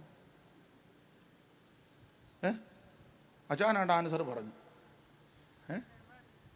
അതാ എൻ്റെ മറുപടി. ഇപ്പോഴങ്ങനെ അധികം പറയാത്തത് വലിയ വേർപാടൊന്നും പേരേ ഉള്ളു വേർപാടെന്ന്. നെയ്യപ്പവെന്ന് പേരാ, നെയ്യ് വല്ലതും ഉണ്ടോ? വെളിച്ചെണ്ണയാണെങ്കിലും സഹിക്കാം. ഓയില്, പന്ന ഓയില് പിറ്റേന്നെടുത്ത് ഇങ്ങനെ വെക്കുമ്പോൾ ഒട്ടുപാല് വരുന്നത് പോലെ. അറിയാമല്ലോ ദൈവത്തിന് മകത്ത പേരിപ്പോഴും. ഞാൻ തിരുവനന്തപുരത്തിനടുത്തൊരു യോഗത്തിന് ചെന്നപ്പോൾ നല്ല യോഗമാണ്. യോഗം കഴിഞ്ഞപ്പം അവിടുത്തെ നടത്തിപ്പുകാരൻ ഉപദേശിച്ച് പറഞ്ഞു, ഈ മഹായോഗം ഇത്രത്തോളം അനുഗ്രഹമാക്കി ഇപ്പോൾ പ്രാർത്ഥിച്ച് ആശീർവാദം പറയുവാൻ കർത്താവിൻ്റെ വലിയൊരു ദാസൻ ആരോഗ്യസ്വാമി മുമ്പോട്ട് വരും. അപ്പം ഞാനും കണ്ണടച്ചിരിക്കുക. ഉറച്ചു കഴിഞ്ഞിട്ടും പ്രാർത്ഥന കേൾക്കുന്നില്ല. കണ്ണ് തുറന്ന് നോക്കിയപ്പോൾ ഒരു വല്യപ്പനെയും പിടിച്ചുകൊണ്ട് 2 പേര് വരിക. അപ്പം ഞാൻ അടുത്തിരുന്ന പുള്ളിയോട് ചോദിച്ചു, അതാരാ? അതാണ് ആരോഗ്യസ്വാമി. എഴുന്നേറ്റ് നിൽക്കണേ 2 പേര്, ഇടവും വല്ലതും വേണം. പേരെന്നെ? ആരോഗ്യം വല്ലതും ഉണ്ടോ? ഇപ്പോഴും ഉണ്ട്. അച്ചായി പറഞ്ഞു ഉണ്ടെന്ന്. വേർപാട് പേരേ ഉള്ളെന്ന്. വിശ്വാസികളെന്ന് പേരേ ഉള്ളു, വിശ്വാസം ഒന്നും പലർക്കും ഇല്ല. പക്ഷേ ഒരു കാര്യം പറയാം, ആഭിചാരം പറ്റാതിരിക്കണമെങ്കിൽ നീ വേർപാട് പാലിക്കണം. പണ്ട് പിതാക്കന്മാര് ഉപേക്ഷിച്ചതല്ല നമ്മളിപ്പോ പ്രാർത്ഥിച്ചു ഉപദേശിച്ചു എടുക്കുക. അവര് വിട്ടതല്ല. സൈമൺ സാർ ഒരു പാട്ട് എഴുതി, അവരെ വിയോജിതക്കാരെന്നാ, വിയോജിതര്, വേർപാടുകാര്. സാറ് നല്ലൊരു പാട്ട് ഒരിക്കലും എഴുതി. ആ പാട്ടിൻ്റെ വരി ഇങ്ങനെ: സത്യം അറിഞ്ഞിട്ടും വരാതെ കുറേ ആൾക്കാർ അവിടെ നിൽക്കുക. അപ്പോൾ അവർ വരാൻ വേണ്ടി പുള്ളി പാട്ടെഴുതി. ആ പാട്ടിൻ്റെ വരി ഇങ്ങനെ: വാമേലെ ബാനോനെ വിട്ടുടനെ ക്ഷേമമായി പോരിക നാട്ടിലേക്ക്, പ്രേമമുള്ളോരമ്മനും ശനിർ ഹർമോൻ മുടികളും വിട്ട് നീ പോരിക ശാലോമിയെ വാരി. എൻ്റെ പ്രിയ ഒന്ന് പാടുറക്കെ.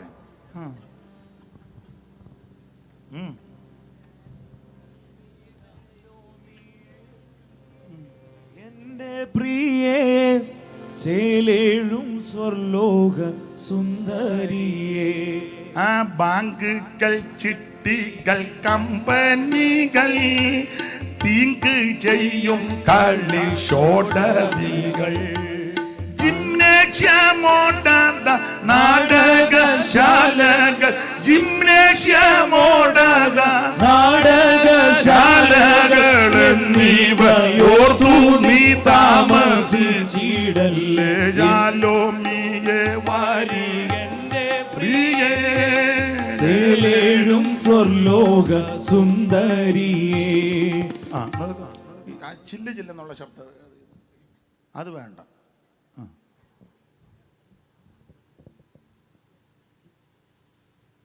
ഇനിയുണ്ട്: മാളിക വീടുകൾ ഗോപുരങ്ങൾ മേളമേഴുന്ന ദേവാലയങ്ങൾ, കാളഞ്ഞുകളോടു യൂണിവേഴ്സിറ്റിയും കാളഞ്ഞുകളോടു യൂണിവേഴ്സിറ്റി ഓ ഏതുമേ നോക്കാതെ പോരികനായിക, ഏതുമേ നോക്കാതെ പോരികനായിക. അപ്പൊ ശ്രദ്ധിച്ചേ, ബാങ്ക് ചിട്ടി കമ്പനി തീങ്ക ചെയ്യും കളിച്ചോട്ടതി വീട് മാളിക മേളമിടുന്ന ഗോപുരങ്ങൾ ദേവ എല്ലാം വിട്ടേച്ച് വരാൻ ഇനിയുണ്ട്. പാട്ട് പാടിയാൽ നിങ്ങൾ ഉടക്കും.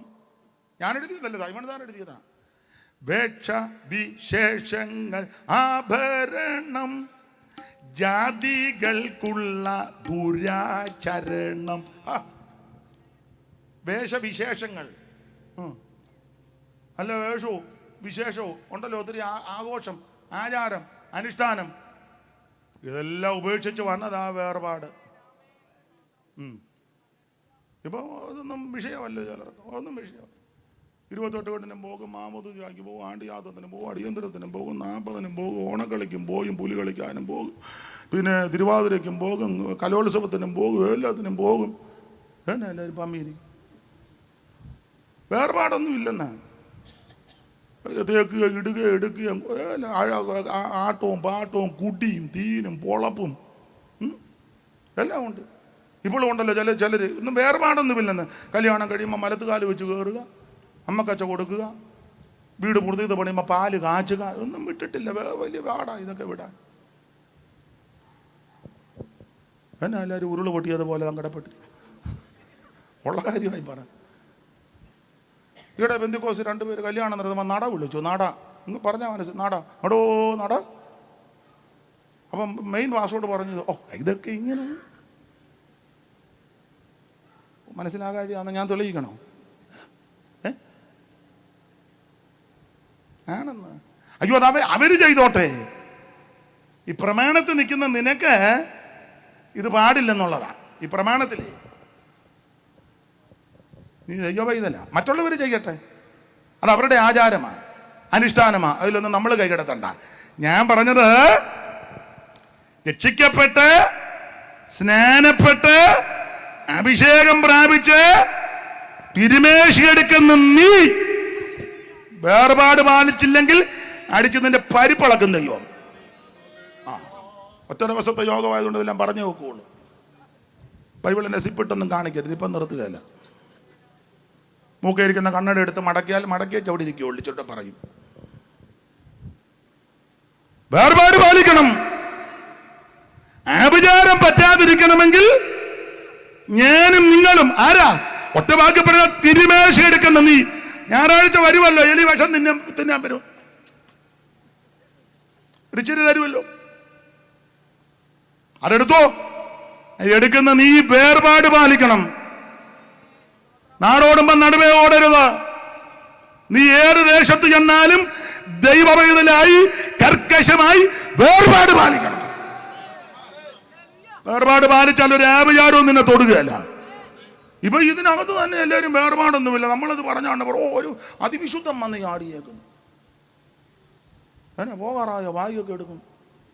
ഇവിടെ കേട്ടേച്ചു ഗുണമുള്ള കാര്യം. ദൈവത്തിന് മഹത്വം. കർക്കശമായി ദൈവമക്കളോടാ പറയുന്നത്. എല്ലാ ആഘോഷങ്ങൾക്കും ചടങ്ങുകൾക്കും ആചാരങ്ങൾക്കും പാരമ്പര്യത്തിനൊന്നും പോകാൻ നിനക്ക് പ്രമാണമില്ല. നിങ്ങൾ കർത്താവിന്റെ മേശയിലും ഭൂതങ്ങളുടെ മേശയിലും പങ്കുകാരാകരുത്. ജാതികൾ ബലികടിക്കുന്ന ദൈവത്തിനല്ല, ഭൂതങ്ങൾക്കാ. മനസ്സിലായോ? ഏത് ആണ്ടടമെല്ലാം നിരങ്ങി കിട്ടുന്നതെല്ലാം മേടിച്ചങ്ങ് നല്ല ടേസ്റ്റാണ്. ഞാൻ ആദ്യമായിട്ട് കഴിക്കുക. ഒരുത്തനൊരു സാധനം കഴിച്ചു വെച്ച് പറഞ്ഞതാ, ഞാൻ ആദ്യം എന്നതാണെന്ന് ഇപ്പൊ പൊതുവെ പറയുന്നില്ല. ദൈവത്തിന് മഹത്വം. യുവക്കളെ കർക്കശമായി ഇപ്പം സഭയിലൊന്നും വേർപാട് പറയാനൊക്കത്തില്ല. പറഞ്ഞ ഉടനെ സ്ഥലം മാറ്റം തരും. എന്നാ വാസ്റ്റു ഇത്ര ഇങ്ങനൊക്കെ പറഞ്ഞെങ്കിൽ ഞാൻ ദൈവസന്നിധിയിൽ പ്രാർത്ഥിച്ച് തീരുമാനിച്ചു. എനിക്ക് അവസരം കിട്ടുന്നിടത്തെല്ലാം എനിക്ക് ലഭിച്ച കൃപയ്ക്കനുസരിച്ച് തീർത്ത് പറയും. നീ ഇഷ്ടപ്പെട്ടാലും കൊള്ളാം, ഇഷ്ടപ്പെട്ടില്ലേലും കൊള്ളാം, കൈ തന്നാലും കൊള്ളാം, കാല് തന്നാലും കൊള്ളാം. സമയമൊന്നും അധികമില്ലെന്നേ, തീർത്ത് പറഞ്ഞു വെച്ച് അങ്ങോട്ട് പോകണം. ദൈവത്തിന് മഹത്വം. വിവരിക്കുന്നില്ല, നിർത്തുക. ദൈവത്തിന് മഹത്വം. അപ്പൊ ആഭിചാരം പറ്റാതിരിക്കാൻ എന്തൊക്കെയാ? 1, ഇവർ രക്ഷിക്കപ്പെട്ടവരാ. 2, സ്നേഹപ്പെട്ടവരാ. 3, അഭിഷേകം പ്രാപിച്ചവരാ. ഇരിയടാ, അവിടെ തീർന്നില്ലടാ. അമ്മ ഇവിടെ ഇരിപ്പോണ്ടടാ. ഭൂമി നോക്കുന്നു. അമ്മച്ചി ഉണ്ടടാ ഇവിടെ, നിന്നെയും കൊണ്ടേ പോകും. ഇല്ല, നീ എൻ്റെ കൂടെ വാ, ഞാൻ നിന്നെ കൊണ്ട്. 4, ആഭിചാരം പറ്റാതിരിക്കാൻ നീ വേർപാട് പാലിക്കണം. 5, അതുകൂടെ പറഞ്ഞത്, അത് പറയാതിരിക്കാൻ ഒക്കത്തില്ല.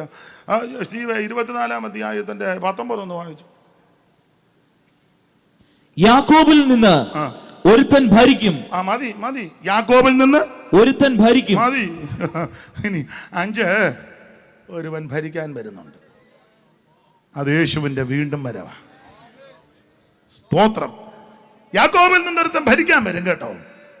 യെശയ്യാവ് 32:1 വായിര്. പെട്ടെന്ന് വായിച്ചു.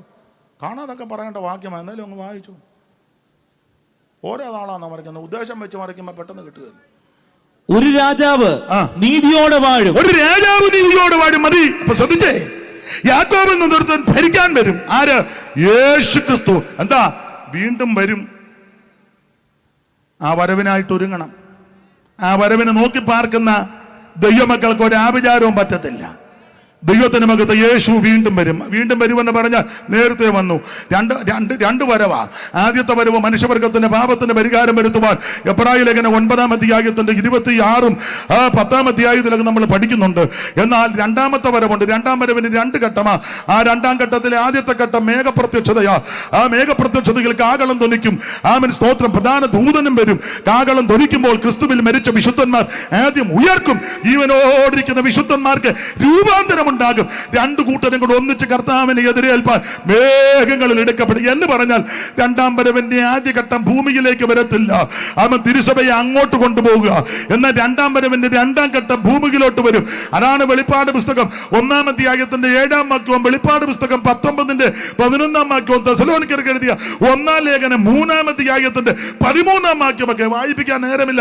പഠിക്കുമ്പോൾ യേശുവിന്റെ 2-ാം വരവിന്റെ 2-ാം ഘട്ടം, 2-ാം വരവൻ ആദ്യത്തെ ഘട്ടമാണ് തെസ്സലോനിക്കർക്ക് എഴുതിയ 1-ാം ലേഖനം 4-ാം അധ്യായത്തിന്റെ 13 മുതൽ 18 വരെയുള്ള തിരുവെടുത്തുകൾ വായിച്ചേ.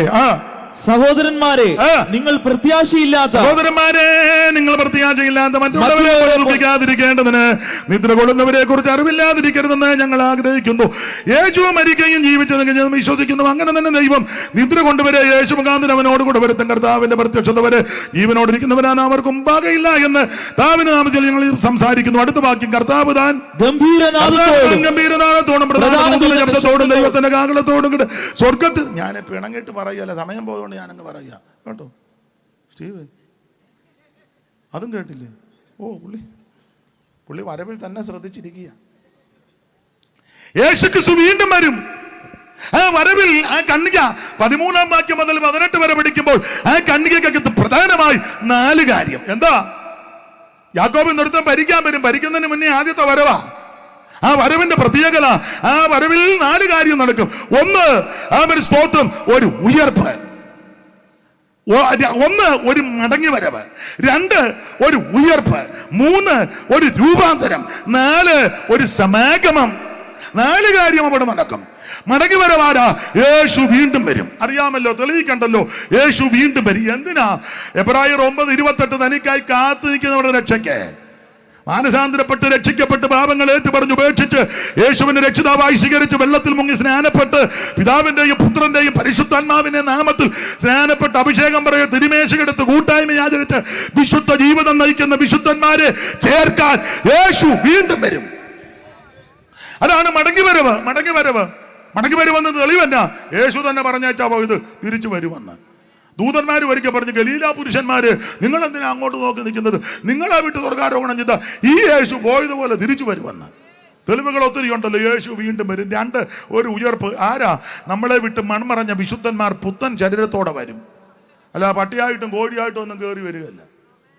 പട്ടി ഓടിയുമ്പോൾ മച്ചാനാന്നാ തോന്നുന്നത്. പിന്നെ ഇവിടെ നമ്മുടെ അപ്പച്ചനാന്നോടാ പട്ടിയായിട്ട് വരുന്നത്. അപ്പച്ചൻ പട്ടിയായിട്ടും വരത്തില്ല, പൂച്ചയായിട്ടും വരില്ല, കോഴിയും കൊക്കുമായിട്ടും ഒന്നും വരികയില്ല. അപ്പച്ചൻ വരുന്ന പുത്തൻ ശരീരത്തോടാ. അല്ല, അതിന് പല്ലിളിച്ച് കാണിച്ചൊന്നുമല്ല അപ്പച്ചൻ വരുന്നത്. ചിലപ്പോൾ അപ്പച്ചൻ്റെ പല്ലില്ലാതാ ഇവിടുന്ന്, പക്ഷെ വരുമ്പോൾ നല്ല പുത്തൻ പുതിഗന്ധം നിറയുമീ ദേഹം തകർത്തിടുമേ മംഗളം. പുത്തനാകും ശരീരത്തെ ദത്തം ചെയ്യും നായകൻ. ദത്തം ചെയ്യും നായകൻ. മംഗളമായി നീ വാഴും നമ്മളെല്ലാം. എന്റെ സമയം പോയതിൽ യേശു വീണ്ടും വരും. 1 മടങ്ങി വരവ്, 2 ഉയർപ്പ്, 3 രൂപാന്തരം. ഈ രൂപം മാറി ഒരു പുതിയ രൂപം, തേജസ്സിന്റെ ശരീരം കിട്ടുമെന്ന്. 2 കൂട്ടരും കൂടെ ഒന്നിച്ച് കർത്താവിന്റെ എതിരേൽക്കും. സ്വർഗത്തിൽ പോകും. സ്വർഗത്തിൽ ചെന്ന് ന്യായവിധി വിവരിക്കുന്നില്ല.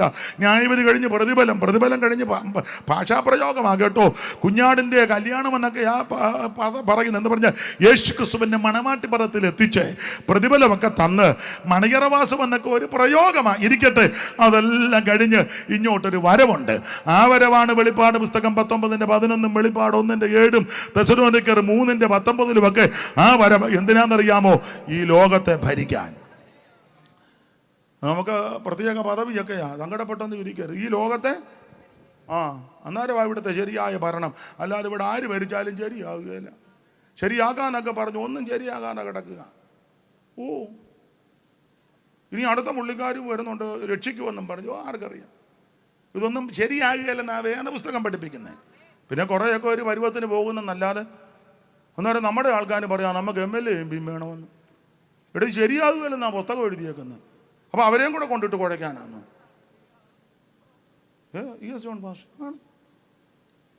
ഈ വേദപുസ്തകം പഠിപ്പിക്കുന്നത് ഇവിടെ ആര് ഭരിച്ചാലും പുസ്തകം വിശ്വസിക്കുന്നില്ലല്ലോ, ഇങ്ങനെ വന്ന് പമ്മിയിരിക്കുന്നേ ഉള്ളൂ.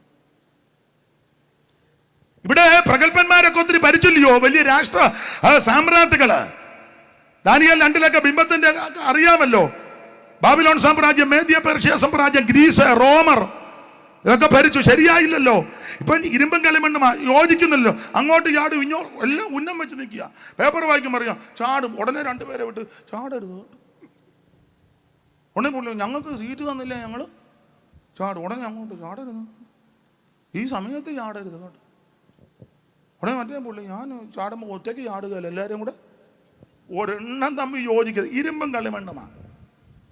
ഈ സമയത്ത് ആ കൈതൊടാതൊരു കല്ല്. അപ്പൊ ഇവിടെ ആര് ഭരിച്ചാലും ശരിയാകത്തില്ലെന്ന വേറെ പുസ്തകം പഠിപ്പിക്കുന്നത്. പിന്നെ കുറെയൊക്കെ ചൊവ്വിനെ പോകാൻ നമ്മൾ അങ്ങ് പ്രാർത്ഥിച്ചാൽ മതി. ഇനി ആര് ഭരിച്ചാൽ ശരിയാകും? യേശു ഭരിക്കും. അപ്പൊ ശരിയാകാത്ത ഭരണമാ ഇനി ഇപ്പൊ നടന്നുകൊണ്ടിരിക്കുന്നതെല്ലാം, ഇനിയുള്ളതും ഇപ്പോൾ ഉള്ള എല്ലായിടത്തെയും പുസ്തകം അങ്ങനെയാ പഠിപ്പിക്കുന്നത്. അന്നേരം നമ്മുടെ ആൾക്കാർ പറയാം നമുക്ക് MLA വേണം, MP വേണം. എന്തോ ഒരു അക്രമമാണെന്ന് ഓർത്തോണം. ഇവനൊന്നും പുസ്തകം വിശ്വസിക്കുന്നവനല്ലെന്ന്. ചുമ്മാ ഇതിനകത്ത് വന്നിങ്ങനെ പമ്മി വെടിക്കാരൻ്റെ ഓടിയിരിക്കും പോലെ ഇരിക്കുന്നേ ഉള്ളൂ. നോക്കി എടാ പൊട്ടൻ കണാപ്പാ ഇതിനകത്ത് എഴുതി വച്ചിരിക്കുന്നത്. ഇവിടെ ആര് ഭരിച്ചാലും ശരിയാകുകയല്ലെന്നാ. ഇപ്പൊ നിങ്ങൾ പറയാ നല്ലതായിരുന്നു, ഒടുവിൽ കൊണ്ട് കലക്കിയ അയാള്. ഒടുവിൽ കലക്കിയതാണോ? കാര്യമല്ലേ ഇവിടെ പറഞ്ഞു. ഇതുവരെ പരിച്ചവരിൽ നിന്നും സ്വർഗസ്ഥനേറ്റെടുക്കും. ഇതുവരെ പരിച്ചവരിൽ നിന്നും സ്വർഗസ്ഥനേറ്റെടുക്കും. അന്ന് ഇസങ്ങളിപ്പാരിലില്ല, ഈശനിപ്പാരിടം പരിച്ചിടുമ്പോൾ നാസിസം, ഫാസിസം, എത്തിസം, പാന്തിസം, കമ്മ്യൂണിസവുമില്ല. അന്ന് ഇപ്പൊ ഇതെല്ലാം ഉണ്ട്. നാസിസം, ഫാസിസം, എത്തിസം, പാന്തിസം, കമ്മ്യൂണിസവുമില്ല. അന്ന് ലീഗലിസമോ മോഡേണിസമോ കോൺഗ്രസോ ഇല്ല ഇവിടെ. അന്ന് യാക്കോബിൽ നിർത്തം ഭരിക്കാൻ വരുമെന്ന്. ഇതുവരെ പഠിച്ചവരിൽ നിന്നും സ്വർഗസ്ഥനേറ്റെടുക്കും. അന്ന് മുതലാളി, തൊഴിലാളി, പണ്ഡിതർ, പാമരർ, ദരിദ്രരു എന്നുമില്ല. അന്ന് ഏവരും സ്വൈര്യമായി വാഴുന്ന കാലം ഈ ശാലമിൻ അനുഭവം. പടനേരമില്ല, ഇന്ന് രാത്രി ഓർപ്പിക്കട്ടെ, ഒരുവൻ ഭരിക്കാൻ വരും. യേശു വീണ്ടും വരും, വരവിനായിട്ട് ഒരുങ്ങണം. ആഭിചാരം യാക്കോബിന് പറ്റാതിരിക്കാൻ 5 കാര്യമാണ് ഓർപ്പിച്ചത്. 1, ഇവർ രക്ഷിക്കപ്പെട്ടവരാ. 2, സ്നേഹപ്പെട്ടവരാ. 3, അഭിഷേകം പ്രാപിച്ചവരാ. 4, വേർപാട് പ്രാപിച്ചതാ. 5, കർത്താവിന്റെ വരവിനായി നോക്കി പാർക്കുന്നവരാ. ഇങ്ങനെയുള്ള ദൈവവൈദ്യന് ഒരാഭിചാരവും പറ്റത്തില്ല. കരമുയർത്തി ദൈവത്തെ സ്തുതിക്കാം. ഇതുവരെയും കേട്ടിരുന്ന ബഹുമാന്യരായ എല്ലാവർക്കും നന്ദി. എന്നെ ക്ഷണിച്ച കർത്തദാസനും സഭയ്ക്കും ചുമതലപ്പെട്ടവർക്കും നന്ദി. ഒരപേക്ഷ, ഒന്ന് എഴുന്നേറ്റ് നിൽക്കാമോ? ഒക്കുന്നെങ്കിൽ. തീരെ അവശതയുള്ളവരിരുന്നോ? പോകരുത്. എഴുന്നേറ്റ് ഒന്ന് നിൽക്കാം. നമ്മുടെ യോഗം തീരുക. ആ ഒക്കുന്നെങ്കിൽ ആ 2 കൈകളും ഒന്ന് വീശി ദൈവത്തെ ഒന്ന് എല്ലാവരും 2 കൈ ഒന്ന് വീശി. ഇതുവരെയൊക്കെ മസിൽ പിടിച്ചിരിക്കുകയല്ലയോ പലരും. കരങ്ങളൊന്ന് വീശിക്ക്. ദൈവത്തെ മഹത്വപ്പെടുത്ത്. ഇന്നും എന്നേക്കും വേർപിരിയാതെ ക്രിസ്തുവിൻ കരങ്ങൾ വീശി പാർക്കും നമ്മളെല്ലാം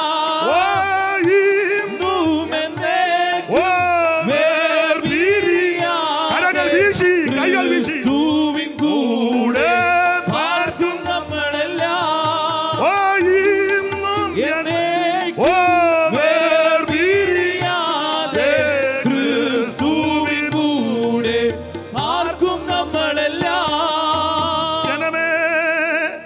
യഹോവ നിങ്ങളെ അനുഗ്രഹിച്ച് കാക്കുമാറാകട്ടെ. യഹോവ തിരുമുഖം നിങ്ങളുടെ മേൽ പ്രകാശിപ്പിച്ച് നിങ്ങളോട് കൃപയുള്ളവനാകട്ടെ. യഹോവ തിരുമുഖം നിങ്ങളുടെ മേൽ ഉയർത്തി നിങ്ങൾക്ക് സമാധാനം നൽകുമാറാകട്ടെ. കരമുയർത്തി ഹല്ലേലൂയ പാടാം.